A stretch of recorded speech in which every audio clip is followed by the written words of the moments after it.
PG welcome see you in PG points. आज के session में हम लोग मैथ्स के आपकी मैथ्स पेडागोजी है यानी गणित पेडागोजी है, इसके हम लोग कितने क्वेश्चन डिस्कस करने वाले हैं। यूनिट 1 के 100 क्वेश्चन डिस्कस करने वाले हैं। यदि अभी तक आपने हमारे टेलीग्राम चैनल को नहीं ज्वाइन किया तो पीजी पॉइंट टेलीग्राम चैनल से जुड़ जाइए। यदि अभी तक आपने हमारे ऐप को इंस्टॉल नहीं किया तो पीजी पॉइंट के नाम से आपका एक ऐप है, ऐप इंस्टॉल कर लीजिए। अगर आपकी कोई क्वेरी है तो आप हमें पीजी पॉइंट इंस्टाग्राम पे भी भेज सकते हैं और pg.100@gmail.com पे भी मेल कर सकते हैं। ठीक है, सो आइए शुरू करते हैं बिना लेट करे हुए आज का सेशन। सबसे पहले हम लोग डिस्कस करेंगे क्या कि यूनिट 1 में जो 100 क्वेश्चन है वो, फिर उसके बाद में हम लोग आगे के यूनिट्स के भी डिस्कस करेंगे। फर्स्ट क्वेश्चन है, गणित एक विज्ञान है जिसकी सहायता से आवश्यक निष्कर्ष निकाले जाते हैं। ये कथन किसका था? न्यूटन का, आइंस्टीन का, पियर्स का या फिर आर्यभट्ट का? तो करेक्ट आंसर आपका यहाँ पर दिया हुआ है ऑप्शन बी, तो बी सही माना जाएगा यहाँ पर। क्या कि गणित एक विज्ञान है जिसकी सहायता से आवश्यक निष्कर्ष निकाले जाते हैं। ये कथन किसका है? तो आइंस्टीन का है। फिर देखिए, मैथमेटिक्स शब्द को पहली बार कब प्रयोग किया गया था? 1951 में, 1591 में, 1851 में, 1751 में? तो करेक्ट आंसर हो जाएगा यहाँ पर ऑप्शन सी, 1591 में मैथमेटिक्स शब्द का पहली बार प्रयोग किया गया था। गणित विज्ञान है, स्थान का है, संख्याओं का है, गणनाओं का है या फिर इन सभी का है? प्रश्न संख्या 3 बताइए। तो करेक्ट आंसर आपका यहाँ पर क्या हो जाएगा? ऑप्शन डी, इन सभी का है। क्वेश्चन नंबर 4 थे आपका, भारतीय गणित के इतिहास का शुभारंभ हुआ ऋग्वेद से, सामवेद से, यजुर्वेद से या फिर अथर्ववेद से? बताइए। तो यहाँ पर आपका करेक्ट आंसर ऑप्शन ए एकदम सही हो जाएगा, ऋग्वेद से। एनसीईआरटी ने ज्ञानात्मक पक्षों में 6 वर्गों के स्थान पर कितने वर्गों को ही प्रयुक्त किया है? 4, 6, 2 या फिर 3? Question number 5। तो यहाँ पर आपका सही आंसर क्या हो जाएगा? ऑप्शन ए, 6 वर्गों के स्थान पर इन्होंने 4 वर्गों को ही प्रयुक्त किया है। उसके बाद में अदा के अंतर्गत बालक को अपेक्षित व्यवहारगत परिवर्तनों का निर्धारण किया जाता है, जिन्हें क्या कहते हैं? आरएलओज, प्रक्रिया, इबोज या फिर प्रदा? तो करेक्ट आंसर आपको यहाँ पर हो जाएगा ऑप्शन बी, इबोज कहते हैं। अदा के अंतर्गत बालक को अपेक्षित व्यवहारगत परिवर्तनों का निर्धारण किया जाता है, जिसे हम लोग इबोज कहते हैं। प्रदा मतलब आउटपुट। प्रदा में बालकों के वास्तविक व्यवहारगत परिवर्तन निहित होते हैं, इन्हें क्या कहा जाता है? इबोज, आरलोज, इबो या फिर प्रक्रिया? तो करेक्ट आंसर क्या हो जाएगा आपका? ऑप्शन सी, आरलोज। अदा में यदि पूछा जाए तो इबोज होगा और प्रदा में यदि पूछा जाए तो आरलोज होगा। ठीक है, क्योंकि कैसे याद रखोगे? पी फॉर प्रदा होता है ना, तो पी क्यू आर, पी के बाद आर आ रहा है ना, इस वजह से क्या हो जाएगा? आरलोज। ज्ञानात्मक पक्ष के प्राप्य उद्देश्यों का वर्गीकरण डॉक्टर ब्लूम ने कब किया था? 1964 में किया था, 1954 में किया था, 1969 में किया था या 1960 में किया था? प्रश्न संख्या 6 बताओ जरा। क्वेश्चन नंबर 6,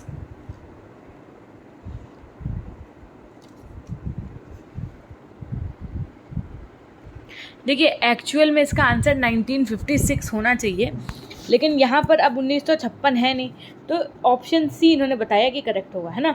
लेकिन एक्चुअल में देखो आंसर क्या होना चाहिए यहाँ पर? 1956 जब ऑप्शन में नहीं है, क्योंकि ज्ञानात्मक पक्ष के जो आपके प्राप्य उद्देश्य थे, इनका जो क्या कह सकते हैं हम, इनको जो प्रतिपादित किया था वो डॉक्टर ब्लूम ने 1956 में किया गया था। ठीक, इसी प्रकार से जो आपके भावात्मक पक्ष थे, है ना, भावात्मक पक्ष के जो प्राप्य उद्देश्य थे वो क्रथवाल ने 1964 में किया था। समझिएगा बात को, 1964 में किसका हुआ था? तो भावात्मक का हुआ था, है ना, भावात्मक पक्ष का। और किसने किया था? तो क्रथवाल ने किया था। इसी तरीके से एक पक्ष और था आपका, क्योंकि जो आपके ये आपके जो ब्लूम थे ना, डॉक्टर BS ब्लूम, इन्होंने 3 पक्ष में अपना वर्गीकरण प्रस्तुत किया था। तो तीसरा वाला जो आपका वर्गीकरण था वो था आपका क्रियात्मक वर्गीकरण, जिसे सिम्पसन ने जो है प्रतिपादित किया और 1969 में किया। ठीक, तो याद रखिएगा 1956 में आपका डॉक्टर ब्लूम ने भावात्मक पक्ष का प्रतिपादन किया था, उसके बाद में क्रथवाल ने 1964 में, और क्रियात्मक पक्ष के प्राप्य उद्देश्य का सिम्पसन ने 1969 में किया था। ठीक, प्रोफेसर जो आपके डॉक्टर BS ब्लूम थे, इनकी अपनी एक पुस्तक थी जो बड़ी प्रसिद्ध कही गई, जिसके अंदर ये वर्गीकरण दिया गया है। उसका नाम था टैक्सोनॉमी ऑफ एजुकेशन ऑब्जेक्टिव्स। तो चाहे इसका आप स्क्रीनशॉट ले लो, ये आप याद रखिएगा, ठीक। नेक्स्ट क्वेश्चन है, गणित के इतिहास में सर्वप्रथम विकास हुआ किसका हुआ? त्रिकोणमिति का हुआ, अंक गणित का हुआ, रेखा गणित का हुआ या बीज गणित का हुआ? तो ऑप्शन सी एकदम से हो जाएगा, अंक गणित का हुआ था, ठीक। नेक्स्ट क्वेश्चन नंबर 10 की तरफ चलेंगे। शून्य का आविष्कार हुआ यूनान में, भारत में, फ्रांस में या फिर मिस्र में? तो करेक्ट आंसर आपका यहाँ पर क्या हो जाएगा? ऑप्शन सी, मिस्र। क्वेश्चन नंबर 11 है, दार्शनिक स्थान मान पद्धति का आविष्कार गणित के क्षेत्र में अभूतपूर्व देन है। फ्रांस की है, यूनान की है, भारत की है या फिर अरब की है? Question number 11।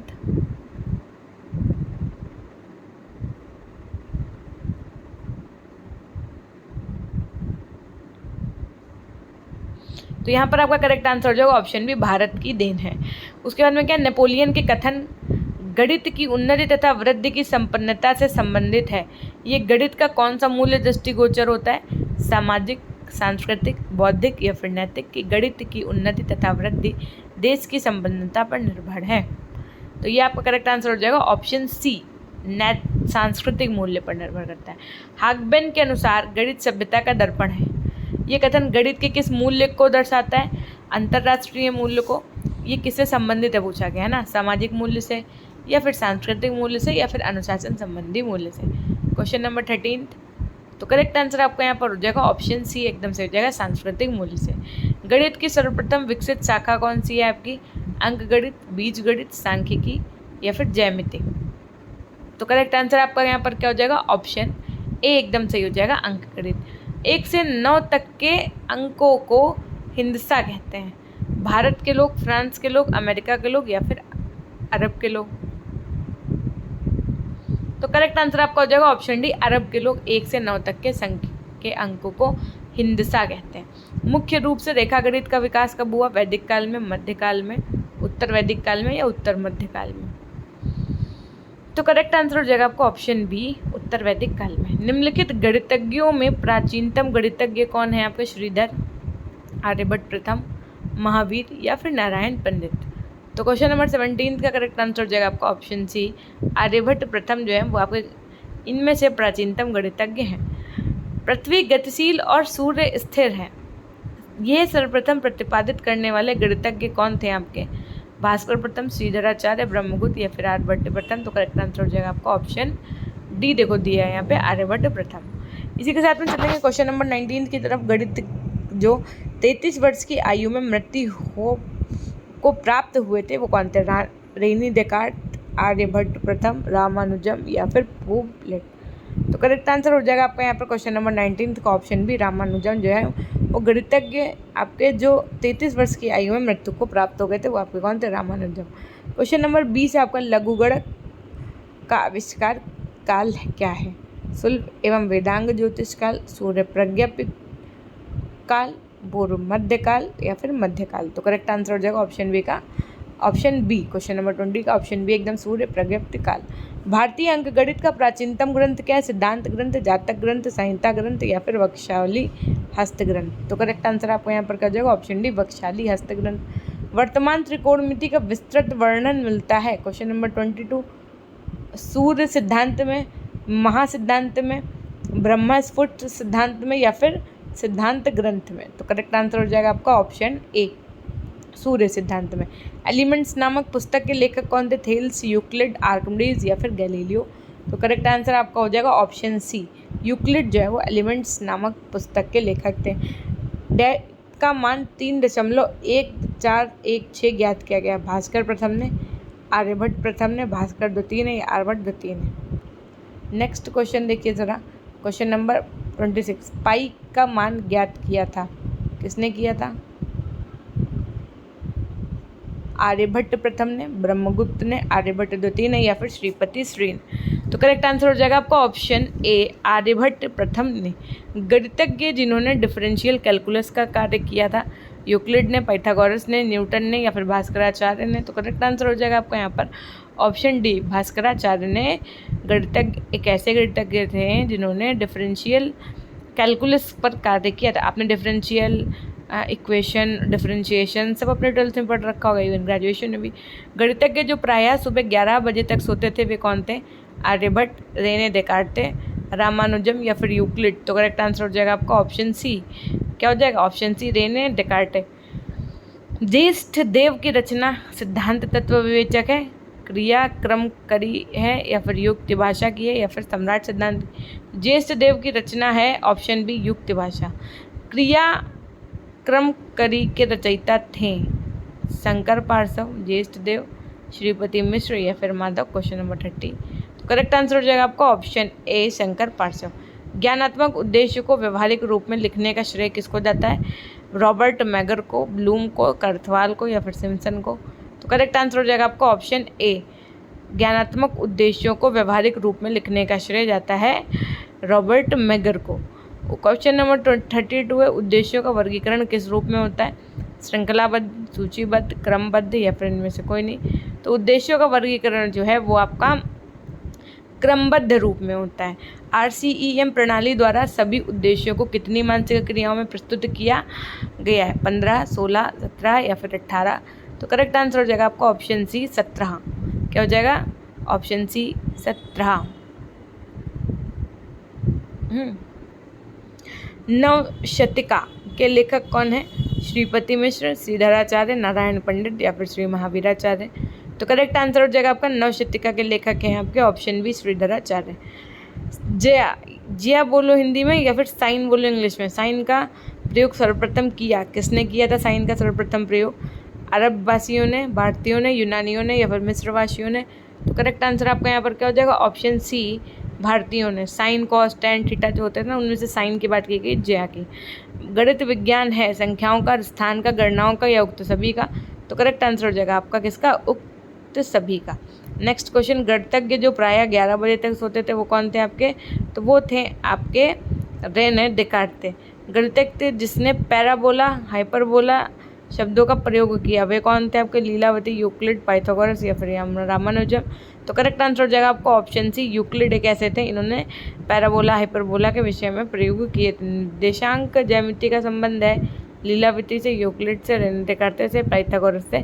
तो करेक्ट आंसर आपका यहाँ पर क्या हो जाएगा? ऑप्शन सी, जो बच्चे कह रहे हैं रेने देकार्ते से, उनका एकदम सही हो जाएगा। गणित की प्रकृति है सौंदर्यात्मक है, तार्किक है, अलंकारिक है और उसके बाद में कठिन है। तो करेक्ट हो जाएगा आपका गणित की प्रकृति कैसी होती है? तो तार्किक होती है। अब देखिए तर्कयुक्त चीज़ें होती हैं गणित में। गणित वह विज्ञान है जिसमें आवश्यक निष्कर्ष निकाले जाते हैं। ये कथन किसका है? लॉक का, हार्वे का, यंग का या फिर फ्रोबेल का। तो करेक्ट आंसर हो जाएगा आपका यहाँ पर देखो ऑप्शन ए, ये कहते हैं आपका लॉक का। लॉक ने क्या कहा कि गणित वह विज्ञान है जिसमें आवश्यक जो निष्कर्ष होते हैं वो निकाले जाते हैं। क्वेश्चन नंबर 42 है आपका, गणित सभ्यता का दर्पण है। ये कथन संबंधित है किससे? बौद्धिक मूल्य से, सामाजिक मूल्य से, सांस्कृतिक मूल्य से या अनुशासनात्मक मूल्य से। तो करेक्ट आंसर हो जाएगा आपका यहाँ पर ऑप्शन बी, सांस्कृतिक मूल्य से। किसी गणितज्ञ के कार्यों की प्रशंसा करना किस मूल्य से संबंधित है आपका? प्रयोगात्मक मूल्य से, बौद्धिक मूल्य से, नैतिक मूल्य से या सौंदर्यात्मक मूल्य से। तो करेक्ट आंसर हो जाएगा आपका ऑप्शन डी, सौंदर्यात्मक मूल्य से। गणित सभी विज्ञानों का सिंह द्वार एवं कुंजी है। ये कथन किसने कहा था? बेकन का है, टिपिनन का है, यंग का है या फिर हार्वे का है। तो ऑप्शन एकदम सही हो जाएगा, बेकन का है। और इन्होंने कहा था कि गणित सभी विज्ञानों का सिंह द्वार एवं कुंजी है। ये बात किसने कही थी? तो देखो यहाँ पर ऑप्शन क्या गिवन है आपका? ए, यानी बेकन ने कही थी। पुस्तक शांकव लिखी गई थी यूक्लिड द्वारा, थेला द्वारा, आर्यभट्ट द्वारा या फिर भास्कराचार्य द्वारा। प्रश्न संख्या 45 बताइए। तो पुस्तक शांकव लिखी गई थी आपकी, ऑप्शन ए एकदम सही हो जाएगा, यूक्लिड द्वारा, है ना। ज्यामिति के जनक समझे जाते हैं यूक्लिड, लीलावती, देकार्ते या फिर आर्यभट्ट। तो ज्यामिति के जनक समझे जाते हैं, ऑप्शन डी एकदम सही हो जाएगा, आर्यभट्ट। वह गणितज्ञ जिन्होंने जेसूट कॉलेज में अध्ययन किया, यूक्लिड, आर्यभट्ट, रामानुजम या फिर रेने देकार्ते। तो करेक्ट आंसर हो जाएगा ऑप्शन डी, रेने देकार्ते जो थे इन्होंने जेसूट कॉलेज में अध्ययन किया था। गणित शिक्षण में कंप्यूटर अनुप्रयोग सहायक नहीं है ज्ञानात्मक विकास में, क्रियात्मक विकास में, भावात्मक विकास में या फिर इन सभी में। तो करेक्ट आंसर हो जाएगा आपका ऑप्शन बी, भावात्मक विकास में। इसी के साथ में चलेंगे क्वेश्चन नंबर 49 की तरफ। निम्न में से कौन सा स्तर ज्ञानात्मक पक्ष का है? अवबोध, अनुक्रिया, रुचियों तथा आदतें या फिर उपयोग। Question number 49। तो करेक्ट आंसर आपका यहाँ पर क्या हो जाएगा? तो देखो ऑप्शन ए एकदम सही हो जाएगा, अवबोध जो है वो ज्ञानात्मक पक्ष का स्तर के अंतर्गत आता है। DBS ब्लूम ने सीखने के पक्षों को कितने भागों में विभाजित किया था? DBS ब्लूम ने सीखने के पक्षों को कितने भागों में विभाजित किया था? बी ऑप्शन एकदम सही हो जाएगा 3। उद्देश्यों की पूर्ति के लिए शिक्षक को कई छोटे छोटे लक्ष्य बनाने पड़ते हैं, वे क्या कहलाते हैं? प्राप्य उद्देश्य, शिक्षण उद्देश्य, शिक्षा उद्देश्य या शिक्षण महत्व। Question number 51। तो एक बार फटाफट से भाई सेशन लाइक कर दीजिए, अभी तक सेशन लाइक नहीं किया आप लोगों ने। It's my humble request to you all कि सेशन को लाइक करना नहीं भूलिएगा तथा वीडियो में कमेंट करना नहीं भूलिएगा। क्वेश्चन नंबर 51 का आपका करेक्ट आंसर हो जाएगा यहाँ पर ऑप्शन ए, जो बच्चे कहना है प्राप्य उद्देश्य, उनका एकदम सही हो जाएगा। प्राप्य उद्देश्य को तैयार करने में विशेष रूप से ध्यान रखा जाता है किसका? बालकों की आवश्यकता एवं योग्यता का, विषय वस्तु की प्रकृति का, विषय विशेषज्ञों की राय का या उपरोक्त सभी का। तो करेक्ट आंसर हो जाएगा आपका उपयुक्त सभी का। क्रोटोनो नामक नगर संबंधित है रामानुजम से, पाइथागोरस से, आर्यभट्ट से या फिर यूक्लिड से। तो करेक्ट आंसर हो जाएगा आपका यहाँ पर ऑप्शन सी, पाइथागोरस से संबंध है क्रोटोनो नामक नगर। इसके बाद गणित में सूत्रों की स्थापना हेतु प्रयुक्त विधि है। उपयुक्त विधि कौन सी है आपकी? आगमन विधि, निगमन विधि, योजना विधि या फिर व्याख्यान विधि। तो 54 का करेक्ट आंसर आपका यहाँ पर हो जाएगा ऑप्शन सी, आगमन विधि जो है वो गणित में सूत्रों की स्थापना हेतु उपयुक्त विधि है। नेक्स्ट, ज्ञात से अज्ञात की ओर चलते हैं, आगमन विधि, प्रोजेक्ट विधि, ह्यूरिस्टिक विधि या फिर विश्लेषण विधि। तो ज्ञात से अज्ञात की ओर चलते हैं आपके ऑप्शन ए एकदम सही हो जाएगा, आगमन विधि। निम्न में से प्राप्य उद्देश्य हैं ज्ञान देना, संबंध का ज्ञान, सूत्र या चिन्ह या फिर सिद्धांत का ज्ञान। तो करेक्ट आंसर आपका क्या हो जाएगा? क्या है प्राप्य उद्देश्य आपके? तो ऑप्शन डी एकदम सही हो जाएगा, सिद्धांत का नाम जो है वो आपके क्या है? प्राप्त उद्देश्य हैं। उद्देश्यों के भावात्मक पक्ष का वर्गीकरण सन 1964 में किसने किया? ब्लूम ने, मसीहा ने, करथवाल ने या फिर इन सभी ने। Question number 57। तो करेक्ट आंसर हो जाएगा आपका ऑप्शन डी, इन सभी ने उद्देश्यों के भावात्मक पक्ष का वर्गीकरण सन 1964 में किया था। उसके बाद में क्या है? निम्नांकित में कार्य सूचक क्रिया है जानना, देखना, रेखांकित करना या फिर सुनना। तो करेक्ट आंसर हो जाएगा आपका ऑप्शन ए, जानना। ज्ञानात्मक पक्ष के प्राप्त उद्देश्यों का वर्गीकरण किसने किया है? ब्लूम ने, सिम्पसन ने, करथवाल ने या इनमें से कोई नहीं। तो करेक्ट आंसर हो जाएगा आपका यहाँ पर ऑप्शन सी, सिम्पसन ने ज्ञानात्मक। देखो यहाँ पर ऑप्शन दिया ज़रूर है सी, लेकिन आंसर सी आपका नहीं सही होगा यहाँ पर, क्योंकि ज्ञानात्मक पक्ष के जो प्राप्य उद्देश्य थे वो आपके ब्लूम ने दिए थे। अभी हमने आपको बताया डॉक्टर ब्लूम ने ज्ञानात्मक पक्ष के प्राप्य उद्देश्यों का वर्गीकरण किया था, और कब किया था? 1956 में किया था। ठीक है, याद रखिएगा। ज्ञान किसने दिया था? तो ब्लूम ने दिया था। कब दिया था? तो 1956 में दिया था, याद रखिएगा। नेक्स्ट क्वेश्चन है आपका कि भावात्मक पक्ष के प्राप्य उद्देश्यों का वर्गीकरण किसने किया है? बताइए भाई फटाफट से, क्या होगा करेक्ट आंसर, है ना? तो यहाँ पर देख लेते हैं एक बार क्या लिखा हुआ है। ये क्वेश्चंस कुछ गलत दिए हैं। देखो यहाँ पर सिम्पसन नहीं होगा, यहाँ पर करथवाल होगा। क्या होगा? भावात्मक पक्ष के प्राप्य उद्देश्यों का करथवाल ने किया था। कब किया था? तो 1964 में किया था, याद रखिएगा। भावात्मक पक्ष का किसने किया था? तो करथवाल ने किया था। कब किया था? 1964 में किया था। तो ये सही हो जाएगा, है ना? याद रखिएगा, ज्ञान तो ब्लूम ने दिया था और भाव जो थे वो करथवाल ने दिया था। समझ गया बात को, है ना? और उन्होंने 1956 में दिया था अपना, और इन्होंने 1964 में दिया था। उद्देश्य किसके योग से बना है आपका? उत धन दिशा से। तो ऑप्शन एकदम ए सही हो जाएगा, उत से बना है। ठीक, नेक्स्ट क्वेश्चन की तरफ चलेंगे। Question number 62। उद्देश्य का शाब्दिक अर्थ क्या होता है? उच्च दिशा दिखाना, ऊपर की ओर, नीचे की ओर या निम्न दिशा दिखाना। तो करेक्ट आंसर हो जाएगा आपका ऑप्शन ए, उच्च दिशा दिखाना। क्रियात्मक प्राप्य उद्देश्यों का वर्गीकरण सिम्पसन ने कब किया? तो अब देखो वही बात आ गई यहाँ पे। अब यहाँ पे इन्होंने कह दिया क्रियात्मक को किसको? सिम्पसन। तो ये तो सही हो गया कि भाई हाँ, क्रियात्मक जो था वर्गीकरण प्राप्य उद्देश्य थे वो सिम्पसन ने दिया। लेकिन अब पूछा गया है कि ये कब दिया, ये पूछा गया है कि ये कब दिया। तो 1956 1964 तो होगा नहीं। तो करेक्ट आंसर आपका ऑप्शन सी यहाँ पे एकदम सही है, 1969 एकदम सही हो जाएगा। क्योंकि 56 में तो कौन आए थे? ब्लूम, जिन्होंने ज्ञानात्मक दिया था। 64 में कौन आए थे? आपके करथवाल, जिन्होंने क्या दिया था? भावात्मक दिया था। क्रियात्मक सिम्पसन ने जो है क्रियात्मक दिया था 1969। ठीक, भावात्मक उद्देश्य में वे उद्देश्य होते हैं जो संबंधित होते हैं ज्ञान से, मूल्यांकन से, क्रियात्मक उद्देश्य से या प्रशंसा से। तो करेक्ट आंसर हो जाएगा आपका ऑप्शन डी, प्रशंसा से। क्रियात्मक पक्ष के प्राप्त उद्देश्यों का वर्गीकरण किसने किया था? ब्लूम ने, सिम्पसन ने, क्रथवाल ने या फिर इन सभी ने? तो करेक्ट आंसर हो जाएगा आपका ऑप्शन सी, क्रथवाल। नहीं, ऑप्शन सी हो जाएगा आपका। जो बच्चे कह रहे क्रथवाल, उनका एकदम गलत होगा, बी नहीं होगा भाई। क्रियात्मक पक्ष की जब बात की गई तो सिम्पसन ही होगा ना। निम्न पद भावात्मक पक्ष से संबंधित नहीं है। आग्रहण, अनुक्रिया, ज्ञान या फिर चरित्र निर्माण? तो ऑप्शन बी एकदम सही हो जाएगा। ज्ञान जो है वो भावात्मक पक्ष से संबंधित नहीं है। प्राप्य उद्देश्य का क्षेत्र होता है, व्यापक होता है, संकुचित होता है, असीमित होता है या इनमें से कोई नहीं? तो जो उद्देश्य प्राप्त होते हैं उनका जो क्षेत्र होता है वो थोड़ा सा संकुचित होता है। प्राप्य उद्देश्यों की जिम्मेदारी प्रायः किसकी होती है? शिक्षक की, विद्यालय की, समाज की, संपूर्ण राष्ट्र की? करेक्ट आंसर हो जाएगा आपका ऑप्शन ए, शिक्षक की। नेक्स्ट है, किसका प्रयोग मुख्यतः मनोविज्ञान में होता है? उद्देश्यों का, प्राप्य उद्देश्यों का, दोनों का या इनमें से कोई नहीं? तो करेक्ट आंसर हो जाएगा ऑप्शन बी, प्राप्य उद्देश्यों का, जो पूछा गया था मुख्यतः मनोविज्ञान में होता है। ठीक, उद्देश्य का स्रोत क्या है? समाजशास्त्र, संपूर्ण शिक्षा शास्त्र, दर्शन शास्त्र या फिर उपर्युक्त सभी? तो करेक्ट आंसर हो जाएगा आपका ऑप्शन डी, उपर्युक्त सभी। उसके बाद में पूछा गया निम्न पद ज्ञानात्मक पक्ष से संबंधित नहीं है, कौन सा? ज्ञान विश्लेषण, बोध या फिर समायोजन? तो 71 का करेक्ट आंसर हो जाएगा आपका ऑप्शन डी, समायोजन जो है वो ज्ञानात्मक पक्ष से संबंधित नहीं है। ज्ञानात्मक उद्देश्यों का वर्गीकरण किसने किया है? क्रथवाल, सिम्पसन, डॉक्टर बी.एस. ब्लूम या इनमें से कोई नहीं? तो करेक्ट आंसर हो जाएगा आपका option B, doctor B S. Bloom. तो ये सही हो जाएगा। यहाँ पर कब किया था बताओ जरा फटाफट से कमेंट सेक्शन में। गणित की आधारभूत संक्रियाएं जैसे जोड़, घटाना, गुणा, भाग, इनका ज्ञान कराया जा सकता है खेल खेल में, स्लेट पर, उत्तर पुस्तिका पर या फिर उपयुक्त सभी पर? तो करेक्ट आंसर हो जाएगा आपका यहाँ पर ऑप्शन डी, उपयुक्त सभी पर। गणित का एक सर्वाधिक सह संबंध है भौतिक विज्ञान से, भूगोल से, रसायन विज्ञान से या फिर इतिहास से? तो करेक्ट आंसर हो जाएगा कि भाई गणित का सर्वाधिक सह संबंध होता है आपका किसके साथ में?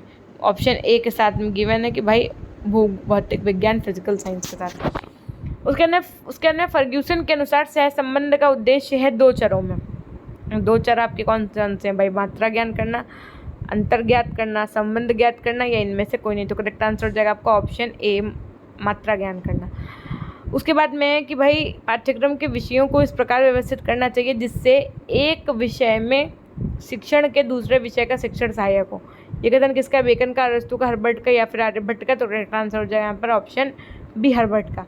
गणित में भाषा का उचित प्रयोग ना करने से प्रभावित होती है, क्या प्रभावित होती है? तर्क शक्ति, निरीक्षण शक्ति, कल्पना शक्ति या फिर उपर्युक्त सभी? तो यहाँ पर आपका करेक्ट आंसर क्या हो जाएगा क्वेश्चन नंबर 77 का ऑप्शन डी, उपर्युक्त सभी। ऐतिहासिक घटनाओं को घटित होने की तिथियों को जानने के लिए जानकारी होनी चाहिए, भूगोल की, नागरिक शास्त्र की, भौतिक विज्ञान की या फिर गणित की?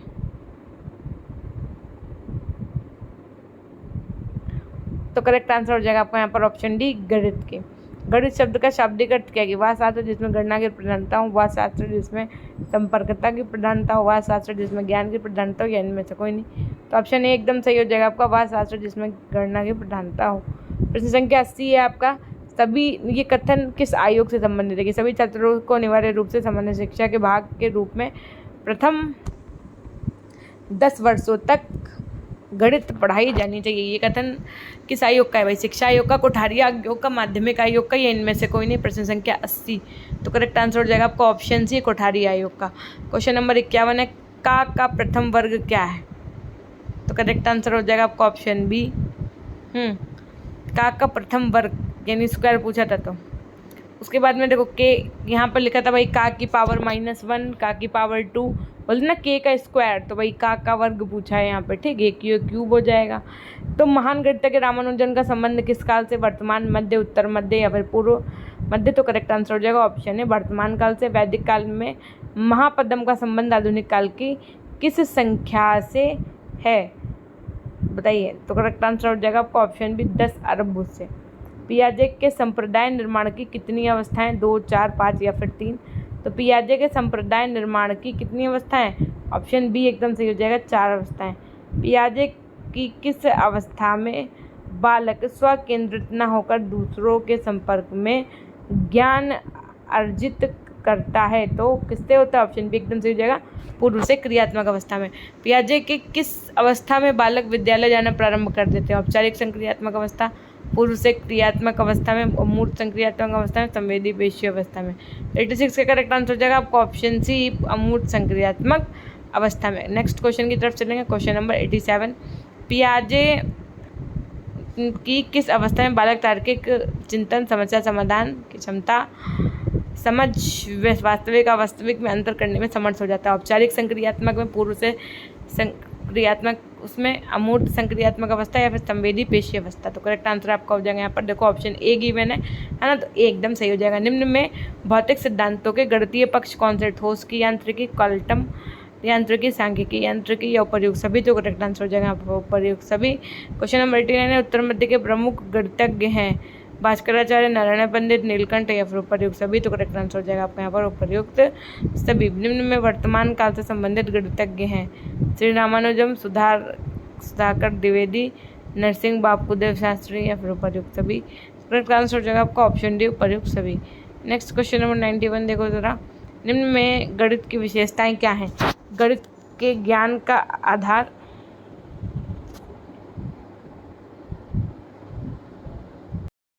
क्वेश्चन नंबर 91 देखिएगा, निम्न में गणित की विशेषताएं हैं। ये गणित के ज्ञान का आधार हमारी ज्ञानेंद्रियां हैं, गणित विज्ञान का अमूर्त रूप है, गणित तार्किक विचारों का विज्ञान है या उपर्युक्त सभी? तो करेक्ट आंसर हो जाएगा यहाँ पर आपको उपर्युक्त सभी। किस शताब्दी तक भारत का गणित के क्षेत्र में प्रथम स्थान रहा था? 13वीं, 10वीं, 12वीं या इनमें से कोई नहीं? तो करेक्ट आंसर हो जाएगा आपका यहाँ पर ऑप्शन बी, 12वीं शताब्दी तक जो है भारत का गणित क्षेत्र में प्रथम स्थान रहा था। भाई आदिकाल की समय अवधि क्या है? प्रारंभ से 500 ईसा पूर्व तक, 1200 ईसा पूर्व से 1000 ईसा पूर्व तक, 500 से 400 ईसा पूर्व तक या फिर 400 से 1200 ईसा पूर्व तक? तो आदिकाल का आपका समय क्या है? ऑप्शन है प्रारंभ से 500 ईसा पूर्व तक, है ना। नारद पुराण के लेखक कौन है? नारद जी, कपिल मुनि, वेद व्यास या इनमें से कोई नहीं? तो करेक्ट आंसर हो जाएगा आपका ऑप्शन बी, वेद व्यास जी। क्वेश्चन नंबर 5 देखिए, 95 देखिए, का तृतीय मूल क्या होगा?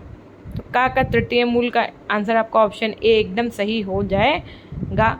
नेक्स्ट, निम्न कथन किससे संबंधित है? कि गणित सभी विज्ञानों के सिंहद्वार की एक कुंजी है। तो ये कथन आपका संबंधित है ऑप्शन है बेकन से। निम्न में से कौन सा कथन गणित से संबंधित नहीं है पूछा गया?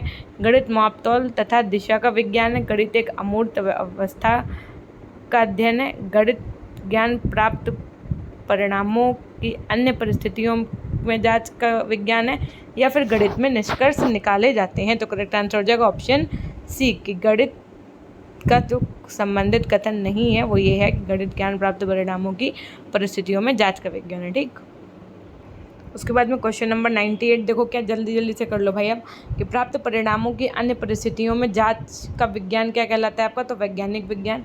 किसने अपनी प्रमेय की खोज की खुशी में 100 बैलों की बलि चढ़ाई थी? तो पाइथागोरस ने। वह शास्त्र जिससे में गणनाओं की प्रधानता क्या कहलाता है आपका? तो गणित कहलाता है आपका। तो सी 3 कथन मतलब 100 तक हो गए आपके क्वेश्चन। ये 101 नंबर क्वेश्चन है। ड्राइंग में भी पढ़ाई जाती है, क्या पढ़ाई जाती है? तो रचनात्मक ज्यामिति पढ़ाई जाती है। उसने बीज गणित के वर्गात्मक समीकरण को किसके द्वारा हल कर सकते हैं? तो रेखा गणित के द्वारा हल कर सकते हैं। किसके बिना विज्ञान की शिक्षा अधूरी है आपकी? तो गणित के बिना विज्ञान की शिक्षा अधूरी रहती है। हाइड्रोस्टैटिक्स से संबंधित विषय क्या है आपका? तो दोनों ही, घनत्व और अपेक्षित घनत्व दोनों। निम्न में से गणित का संबंध किससे नहीं है? तो व्याकरणीय शुद्धि से नहीं है, विज्ञान इतिहास से तो है। और गणित एक ऐसा विषय जो मानसिक शक्तियों को प्रशिक्षित करने का अवसर प्रदान करता है। ये कथन किसका था? तो प्लेटो का था। गणित सभ्यता और संस्कृति का दर्पण है, ये कथन किसका था आपका? तो होंगवेन का था। उसके बाद में ये क्वेश्चन देखो, यहाँ पर या तो a+b का होल स्क्वायर पूछते या यहाँ पर a-b का होल स्क्वायर पूछते, तो आप यहाँ पर आंसर सही कर पाते हैं। यहाँ पर इन्होंने प्लस और माइनस ही मिस कर दिया। अगर मान लो a+b का होल स्क्वायर पूछ रहे होते, ठीक, तो a² + b² + 2ab आंसर सही होता है ना, या a² + b² - 2ab तब सही होता है जब a - b का होल स्क्वायर पूछ रहे थे। तो यहाँ पर कुछ है ही नहीं, तो ये क्वेश्चन ही मान लो गलत है। ठीक, उसके अंदर क्या बीजगणित के युगपत समीकरण को किसकी सहायता से हल कर सकते हैं? तो ग्राफ की सहायता से। आंकड़ों को व्यवस्थित रूप प्रदान करने में किसका उपयोग किया जाता है? तो अंकगणित का किया जाता है। इसके बाद में हम लोग करेंगे आपकी यूनिट 2 फर्स्ट, योजना विधि के जन्मदाता कौन है आपके? तो योजना विधि के जन्मदाता आपके कौन है? किलपेट्रिक है। ऑप्शन आप इधर से भी मैच करते रहिएगा, देखिए यहाँ पर भी वही दिया ए। ठीक, उसके बाद में योजना व उद्देश्यपूर्ण कार्य है जिसे लगन के साथ सामाजिक वातावरण में किया जाता है। तो ये किसका कथन है? ये भी आपका किलपैट्रिक का कथन है। देखिए ऑप्शन ए एकदम गिवन है आपका, ठीक है, ऑप्शन ए किलपैट्रिक एकदम सही हो जाएगा। उसके अपने अलग अलग भागों को जोड़ना, ये किस सिद्धांत के अंतर्गत आता है आपका? तो ये आपका संश्लेषण सिद्धांत के अंतर्गत आता है। ऑप्शन डी देखिए आपका यहाँ पर एकदम सही है। नेक्स्ट है आपका क्वेश्चन नंबर 4, प्रोजेक्ट वह सहृदय उद्देश्यपूर्ण कार्य है जो सामाजिक वातावरण में पूर्ण संलग्नता से किया जाए।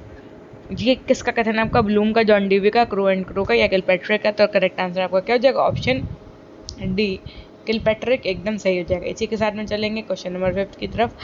सूक्ष्म शिक्षण का विकास एलन के द्वारा कब किया गया? तो 1963, ऑप्शन बी एकदम सही हो जाएगा। सूक्ष्म शिक्षण का विकास आपका एलन के द्वारा 1963 में किया गया था। इसी के साथ में चलेंगे क्वेश्चन नंबर 6 आपका कि भाई एनसीईआरटी के अनुसार सूक्ष्म शिक्षण में छात्रों की संख्या जो है वो कितनी होनी चाहिए? तो छात्रों की संख्या आपकी ऑप्शन ए एकदम से हो जाएगा, 5 से 10 तक होनी चाहिए। क्लिफ्ट एवं उनके सहयोगी के अनुसार सूक्ष्म शिक्षण प्रक्रिया कितनी अवस्थाओं से संपन्न होती है? देखो सूक किसके अनुसार पूछा गया ये देख लेना, क्लिफ्ट और उनके सहयोगियों के अनुसार पूछा गया। तो ऑप्शन क्या होगा? 3 बी।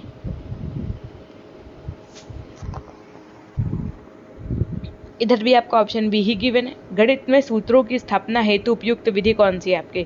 सूत्रों की स्थापना यानी अगर आपको सूत्र बनाने, फॉर्मूलेज का निर्माण करना है तो निगमन विधि, संश्लेषण विधि, योजना विधि या इनमें से कोई नहीं? तो करेक्ट आंसर हो जाएगा आपका ऑप्शन डी, इनमें से कोई नहीं। अज्ञात से ज्ञात की ओर किस विधि को में अग्रसर रहते? संश्लेषण, निगमन, आगमन या फिर विश्लेषण? तो करेक्ट आंसर हो जाएगा आपका ऑप्शन सी, निगमन। और जो आपका ज्ञात से ज्ञात की ओर होता है वो आपका आगमन विधि में है। बालकों को कम से कम बतलाना चाहिए और अधिक से अधिक खोजने के लिए प्रेरित करना चाहिए। ये कथन किसका था? हर्बर्ट स्पेंसर का था, प्रोफेसर वैद्य जी का था या फिर बीएफ स्किनर का? तो करेक्ट आंसर हो जाएगा आपका हर्बर्ट स्पेंसर का था। ऑप्शन बी देखो एकदम सही है आपका। नेक्स्ट क्वेश्चन, प्रयोगशाला विधि का सिद्धांत क्या है? अज्ञात से ज्ञात की ओर, करके सीखना, स्थूल से सामान्य की ओर या फिर इनमें से कोई नहीं? तो करेक्ट आंसर हो जाएगा आपका करके सीखना, ऑप्शन सी एकदम सही हो जाएगा क्वेश्चन नंबर 11 का। क्वेश्चन नंबर 12 है आपका, शिक्षण की वह विधि जो वास्तविक तर्क शक्ति, प्रयोगों एवं निरीक्षण पर आधारित है, वह आपकी कौन सी विधि है? भाई विश्लेषण विधि है, निगमन विधि है, संश्लेषण विधि या फिर प्रयोगशाला विधि? तो करेक्ट आंसर हो जाएगा आपका प्रयोगशाला विधि है। पाठ्य वस्तु को व्यवस्थित करने में किस सिद्धांत का पालन किया जाता है? पाठ्य वस्तु को व्यवस्थित करने, सरल से कठिन, ज्ञात से अज्ञात, स्थूल से सूक्ष्म या फिर उपरोक्त सभी? पाठ्य वस्तु को व्यवस्थित करने के लिए किस सिद्धांत का प्रयोग किया जाता है? तो ऑप्शन डी एकदम सही हो जाएगा, ये सभी। क्वेश्चन नंबर 14 बताइए, विधि मास्टर की मास्टर है, ये कथन किसका है? जॉर्ज हंटर का है, टेलीरैंड का है, थॉर्नडाइक का है या फिर जॉन डेवी का है? प्रश्न संख्या 14। तो यहाँ पर आपका करेक्ट आंसर क्या हो जाएगा? ऑप्शन बी, जो बच्चे कह रहे हैं टेलीरैंड। विधि मास्टर की मास्टर है, बात किसने कही? तो ये बात कही है आपकी टेलीरैंड ने। बाल केंद्रित विधि आपकी कौन सी है?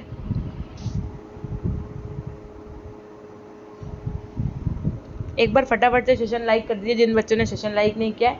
अगर अभी तक आप हमारे चैनल पर नए और सब्सक्राइब नहीं किया तो ये आपकी बहुत बड़ी भूल है, क्योंकि 3rd सेमेस्टर भी आपको हमें से पढ़ना होगा, है ना। तो एक बार फटाफट से सेशन को सब्सक्राइब करके बेल आइकन प्रेस कर दीजिएगा। सेशन को अभी तक लाइक नहीं किया तो फटाफट से लाइक कर दीजिएगा।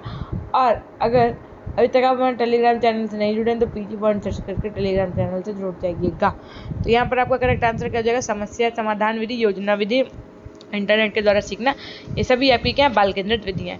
Professor H.E. आर्मस्ट्रांग का संबंध किससे? ह्यूरिस्टिक विधि से, निगमन विधि से, विश्लेषण विधि से या फिर समस्या समाधान विधि से?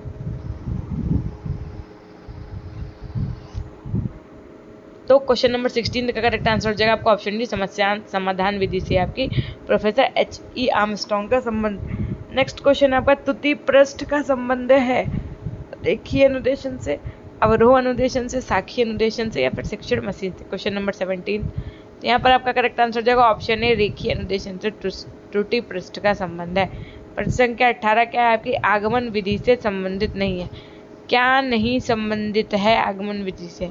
कि उदाहरण से नियम की ओर आगमन की बात की गई है, याद रखिएगा। उसके बाद में कहा गया है विशेष से सामान्य की ओर, स्थूल से सूक्ष्म की ओर या फिर सूक्ष्म से स्थूल की ओर? तो करेक्ट आंसर हो जाएगा आपका ऑप्शन सी, सूक्ष्म से स्थूल की ओर। क्वेश्चन नंबर 19 बताओ, निगमन विधि का प्रयोग किसमें किया जाता है? अगर आप लोग लेट तक मेरे साथ ऐसे बने रहोगे तो हम आपको पूरे 200 प्रश्न 120 प्लस क्वेश्चन या 115 प्लस क्वेश्चन करवा पाएंगे, अन्यथा की स्थिति में नहीं करवा पाएंगे, है ना। निगमन विधि का प्रयोग किसमें किया जाता है? रेखागणित, बीजगणित, त्रिकोणमिति या सभी में? तो करेक्ट आंसर हो जाएगा सभी में। निगमन विधि से संबंधित नहीं है,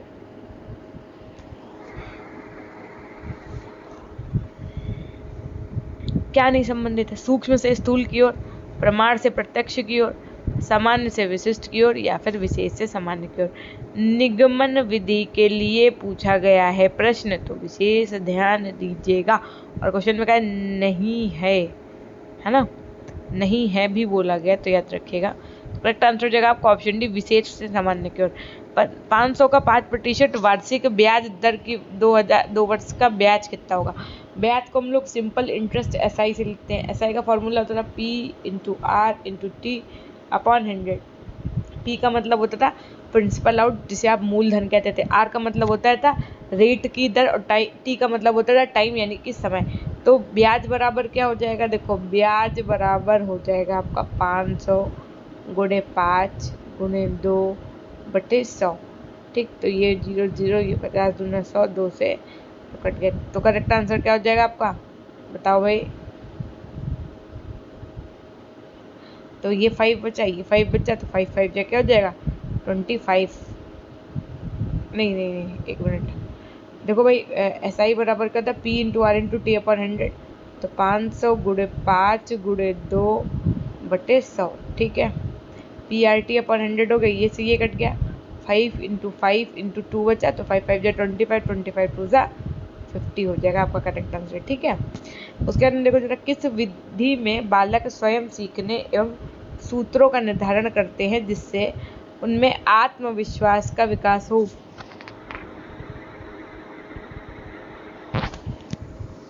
तो ऑप्शन बी एकदम से हो जाएगा। आगमन विधि में बालक स्वयं नियम एवं सूत्रों का निर्धारण करते हैं जिससे उनमें आत्मविश्वास का विकास हो। नेक्स्ट क्वेश्चन है, वह कौन सी विधि है जिसमें बालक को नियम या सूत्र पहले ही बता दिए जाते हैं?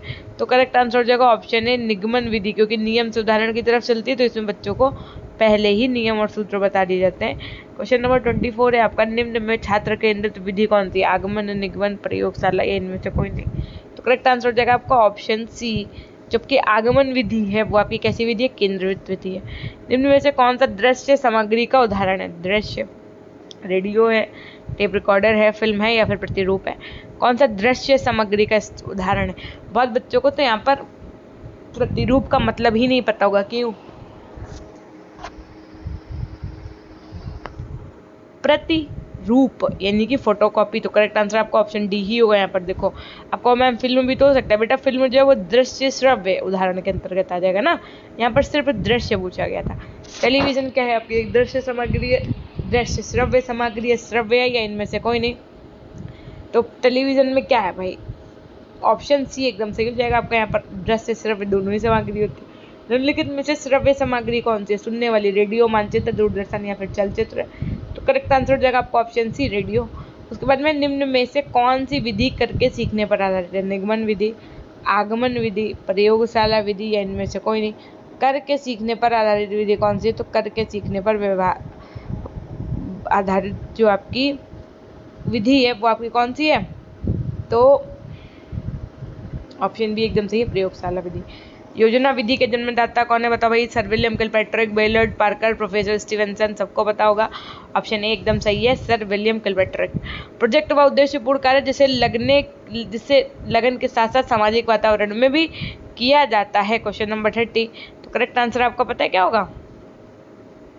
यहाँ पर प्रोफेसर स्टीवेंसन ने कहा, किलपैट्रिक ने कहा आपके, या फिर बेलर्ड ने कहा, या फिर पार्कर ने कहा। तो करेक्ट आंसर हो जाएगा आपका ऑप्शन सी, किलपैट्रिक ने कहा कि प्रोजेक्ट यथार्थ जीवन का ही एक भाग है जो विद्यालय में प्रदान किया जाता है।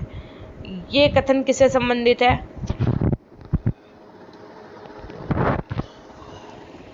प्रोफेसर स्टीवेंसन से, किलपैट्रिक से, वेलर्ड से, या फिर पार्कर से? करेक्ट आंसर यहाँ पर हो जाएगा आपका ऑप्शन बी एकदम सही हो जाएगा, वेलर्ड से संबंधित है। अनुसंधान विधि के जन्मदाता कौन है? Professor Henry Edward Armstrong, H7, Kilpatrick, या फिर पार्कर? तो करेक्ट आंसर हो जाएगा आपका ऑप्शन ए, जो बच्चे कह रहे हैं उनका एकदम सही हो जाएगा, professor Henry Edward Armstrong. Heuristic शब्द का अर्थ क्या होता है? ह्यूरिस्टिक शब्द का शाब्दिक अर्थ मैं सुनता हूँ, मैं दिखता हूँ, मैं खोजता हूँ, या इनमें से कोई नहीं? तो करेक्ट आंसर हो जाएगा आपका ऑप्शन बी मैं खोजता हूँ। ह्यूरिस्टिक शब्द की उत्पत्ति किस भाषा से मानी गई है? यूनानी, ग्रीक, अंग्रेजी या फिर आपके क्या अरबी?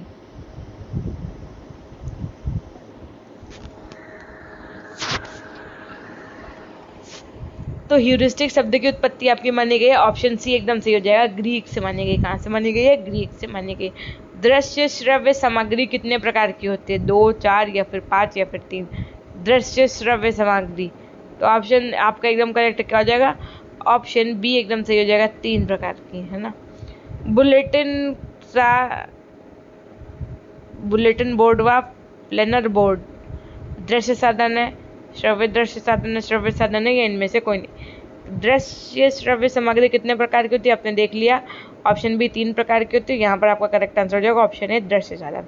बुलेटिन बोर्ड और जो प्लेनर बोर्ड होते हैं वो आपके दृश्य साधन होते हैं। रेडियो क्या है? एक दृश्य सामग्री, एक श्रव्य दृश्य सामग्री, एक श्रव्य सामग्री है, या इनमें से कोई नहीं? प्रश्न संख्या 37, तो करेक्ट आंसर क्या हो जाएगा आपका? ऑप्शन बी श्रव्य सामग्री है। आपके रेडियो क्वेश्चन नंबर 38 बताओ, किसने टोली प्रशिक्षण प्रविधि का विभाजन किया? किसने टोली प्रशिक्षण प्रविधि का विकास का प्रतिपादन किया या क्या किया हुआ है? तो जे फ्रीमैन ने ये सब अपने आप किया है। हार्वर्ड विश्वविद्यालय में सर्वप्रथम 1995 में किस प्रविधि का प्रयोग प्रयोग किया गया? देखिए क्वेश्चन नंबर 39 आपका क्या कह रहा है कि हार्वर्ड विश्वविद्यालय में सर्वप्रथम 1995 में किस प्रविधि का प्रयोग किया गया था? तो करेक्ट आंसर आपका यहाँ पर देखिए क्या हो जाएगा? टोली शिक्षण का। किसका प्रयोग किया गया था? तो टोली शिक्षण का प्रयोग किया गया था। क्वेश्चन नंबर 40 आपका क्या कह रहा है कि निम्न में शिक्षण विधि नहीं है, तो कौन सी शिक्षण विधि आपकी नहीं है? टोली जो शिक्षण है ये आपका शिक्षण विधि नहीं है, ठीक है। ऑप्शन ए जब हम इधर स्क्रॉल किया करें तो आप देख लिया करो। सक्रिय अनुबंधन का सिद्धांत किसने प्रतिपादित किया? आपका सक्रिय अनुबंधन का सिद्धांत ऑप्शन बी स्किनर। कैसे याद रखोगे? सा से सक्रिय, सा से स्किनर, ठीक ऐसे। निम्न में से कौन सी विधि अध्यापक केंद्रित है? टीचर सेंटर्ड आपसे पूछा गया। तो जो आपकी व्याख्यान विधि है, ऑप्शन ए देखिए एकदम सही है आपका यहाँ पर। जो आपकी व्याख्यान विधि है वो एकदम आपका सही आंसर हो जाएगा, ये आपकी अध्यापक केंद्रित विधि है। क्वेश्चन नंबर 43 है कि फिल्म क्या है? आपका दृश्य सामग्री है, श्रव्य सामग्री है, दृश्य श्रव्य सामग्री है, ये इनमें से कोई नहीं। प्रश्न संख्या 43 बताइए। तो यहाँ पर आपका करेक्ट आंसर क्या हो जाएगा? ऑप्शन बी देखिए दिया है, जो फिल्म है आपका दृश्य श्रव्य सामग्री है, आप उसे देख और सुन सकते हैं। क्वेश्चन नंबर 44 है, क्या है आपका? टेप रिकॉर्डर है। टेप रिकॉर्डर क्या है पूछा गया? दृश्य श्रव्य दोनों या फिर इनमें से कोई नहीं। तो करेक्ट आंसर क्या हो जाएगा आपका यहाँ पर? देखिए ऑप्शन बी एकदम सही आंसर है आपका, श्रव्य सामग्री है ना। टेप रिकॉर्डर क्या? श्रव्य सामग्री। अज्ञात से ज्ञात की ओर किस विधि में अग्रसर रहते हैं? संश्लेषण, विश्लेषण, आगमन या फिर निगमन विधि? तो करेक्ट आंसर क्या हो जाएगा आपका? ऑप्शन डी निगमन विधि एकदम सही हो जाएगा। इसी के साथ में चलेंगे नेक्स्ट क्वेश्चन की तरफ। निम्न में से संश्लेषण विधि का गुण नहीं है, नहीं पे विशेष ध्यान दीजिएगा कि ये शिक्षण की मानसिक विधि है। इस विधि में छात्र वास्तविक क्रियाओं के द्वारा सीख नहीं पाते हैं, या फिर ये विधि सामान्य योग्यता के बालकों के लिए लाभकारी है, या फिर ये विधि व्यवस्थित विधि मानी जाती है। संश्लेषण विधि का गुण नहीं है, तो करेक्ट आंसर क्या हो जाएगा कि इस विधि में छात्र वास्तविक क्रियाओं के द्वारा नहीं सीख पाते हैं, ये एकदम सही हो जाएगा, ऑप्शन बी आपका। क्वेश्चन नंबर 47 क्या है? एलन तथा रियोन ने सूक्ष्म शिक्षण को कितने सिद्धांतों का वर्णन किया है? 4, 5, 2 या फिर 7? प्रश्न संख्या 47। तो करेक्ट आंसर आपका यहाँ पर क्या हो जाएगा? एलन तथा रेयॉन ने यहाँ पर आपका 5 सूक्ष्म शिक्षण के सिद्धांतों का वर्णन किया है, ठीक है। फिर नेक्स्ट क्वेश्चन देखिएगा ज़रा, क्या कह रहा है कि प्रोजेक्ट उदाहरण है किसका? हार्डवेयर का, सॉफ्टवेयर का, यूपीएस का या फिर सरल हार्डवेयर का? तो करेक्ट आंसर आपका यहाँ पर क्या हो जाएगा? देखिए ऑप्शन डी एकदम सही हो जाएगा, सरल हार्डवेयर का आपका एग्जाम्पल है कोई प्रोजेक्ट आपका, ठीक है। जो आपका प्रोजेक्टर होता है वो। भारत में प्रसारण का नाम आकाशवाणी हुआ था सन 1947 में, 1957 में, 1967 में या फिर 1977 में? प्रश्न संख्या 49। तो करेक्ट आंसर हो जाएगा आपका ऑप्शन सी, आज़ादी के 10 साल पश्चात 1957 में आपका भारत में रेडियो प्रसारण का नाम आपका क्या हो गया था? आकाशवाणी हो गया था। क्वेश्चन नंबर 50 क्या कह रहा है आपका? आगमन विधि से सूत्रों तथा नियमों को प्रतिपादित करने, क्या कहा है? आगमन विधि में सूत्रों तथा नियमों को प्रतिपादित करने, तत्पश्चात निगमन विधि से आगे बढ़ने तथा अय्यास कराने की प्रक्रिया को क्या कहा जाता है? तो क्या कहा जाता है? ऑप्शन ए है आपका आगमन निगमन विधि, आगमन विधि या इनमें से कोई नहीं। तो करेक्ट आंसर हो जाएगा आपका ऑप्शन ए आगमन निगमन विधि। ऑप्शन ए एकदम सही हो जाएगा। देखिए क्वेश्चन नंबर 50 क्या कह रहा है? गणित विषय से संबंधित नवीन तथ्यों, नियमों, सिद्धांतों और सूत्रों का ज्ञान किसके द्वारा किया जाता है?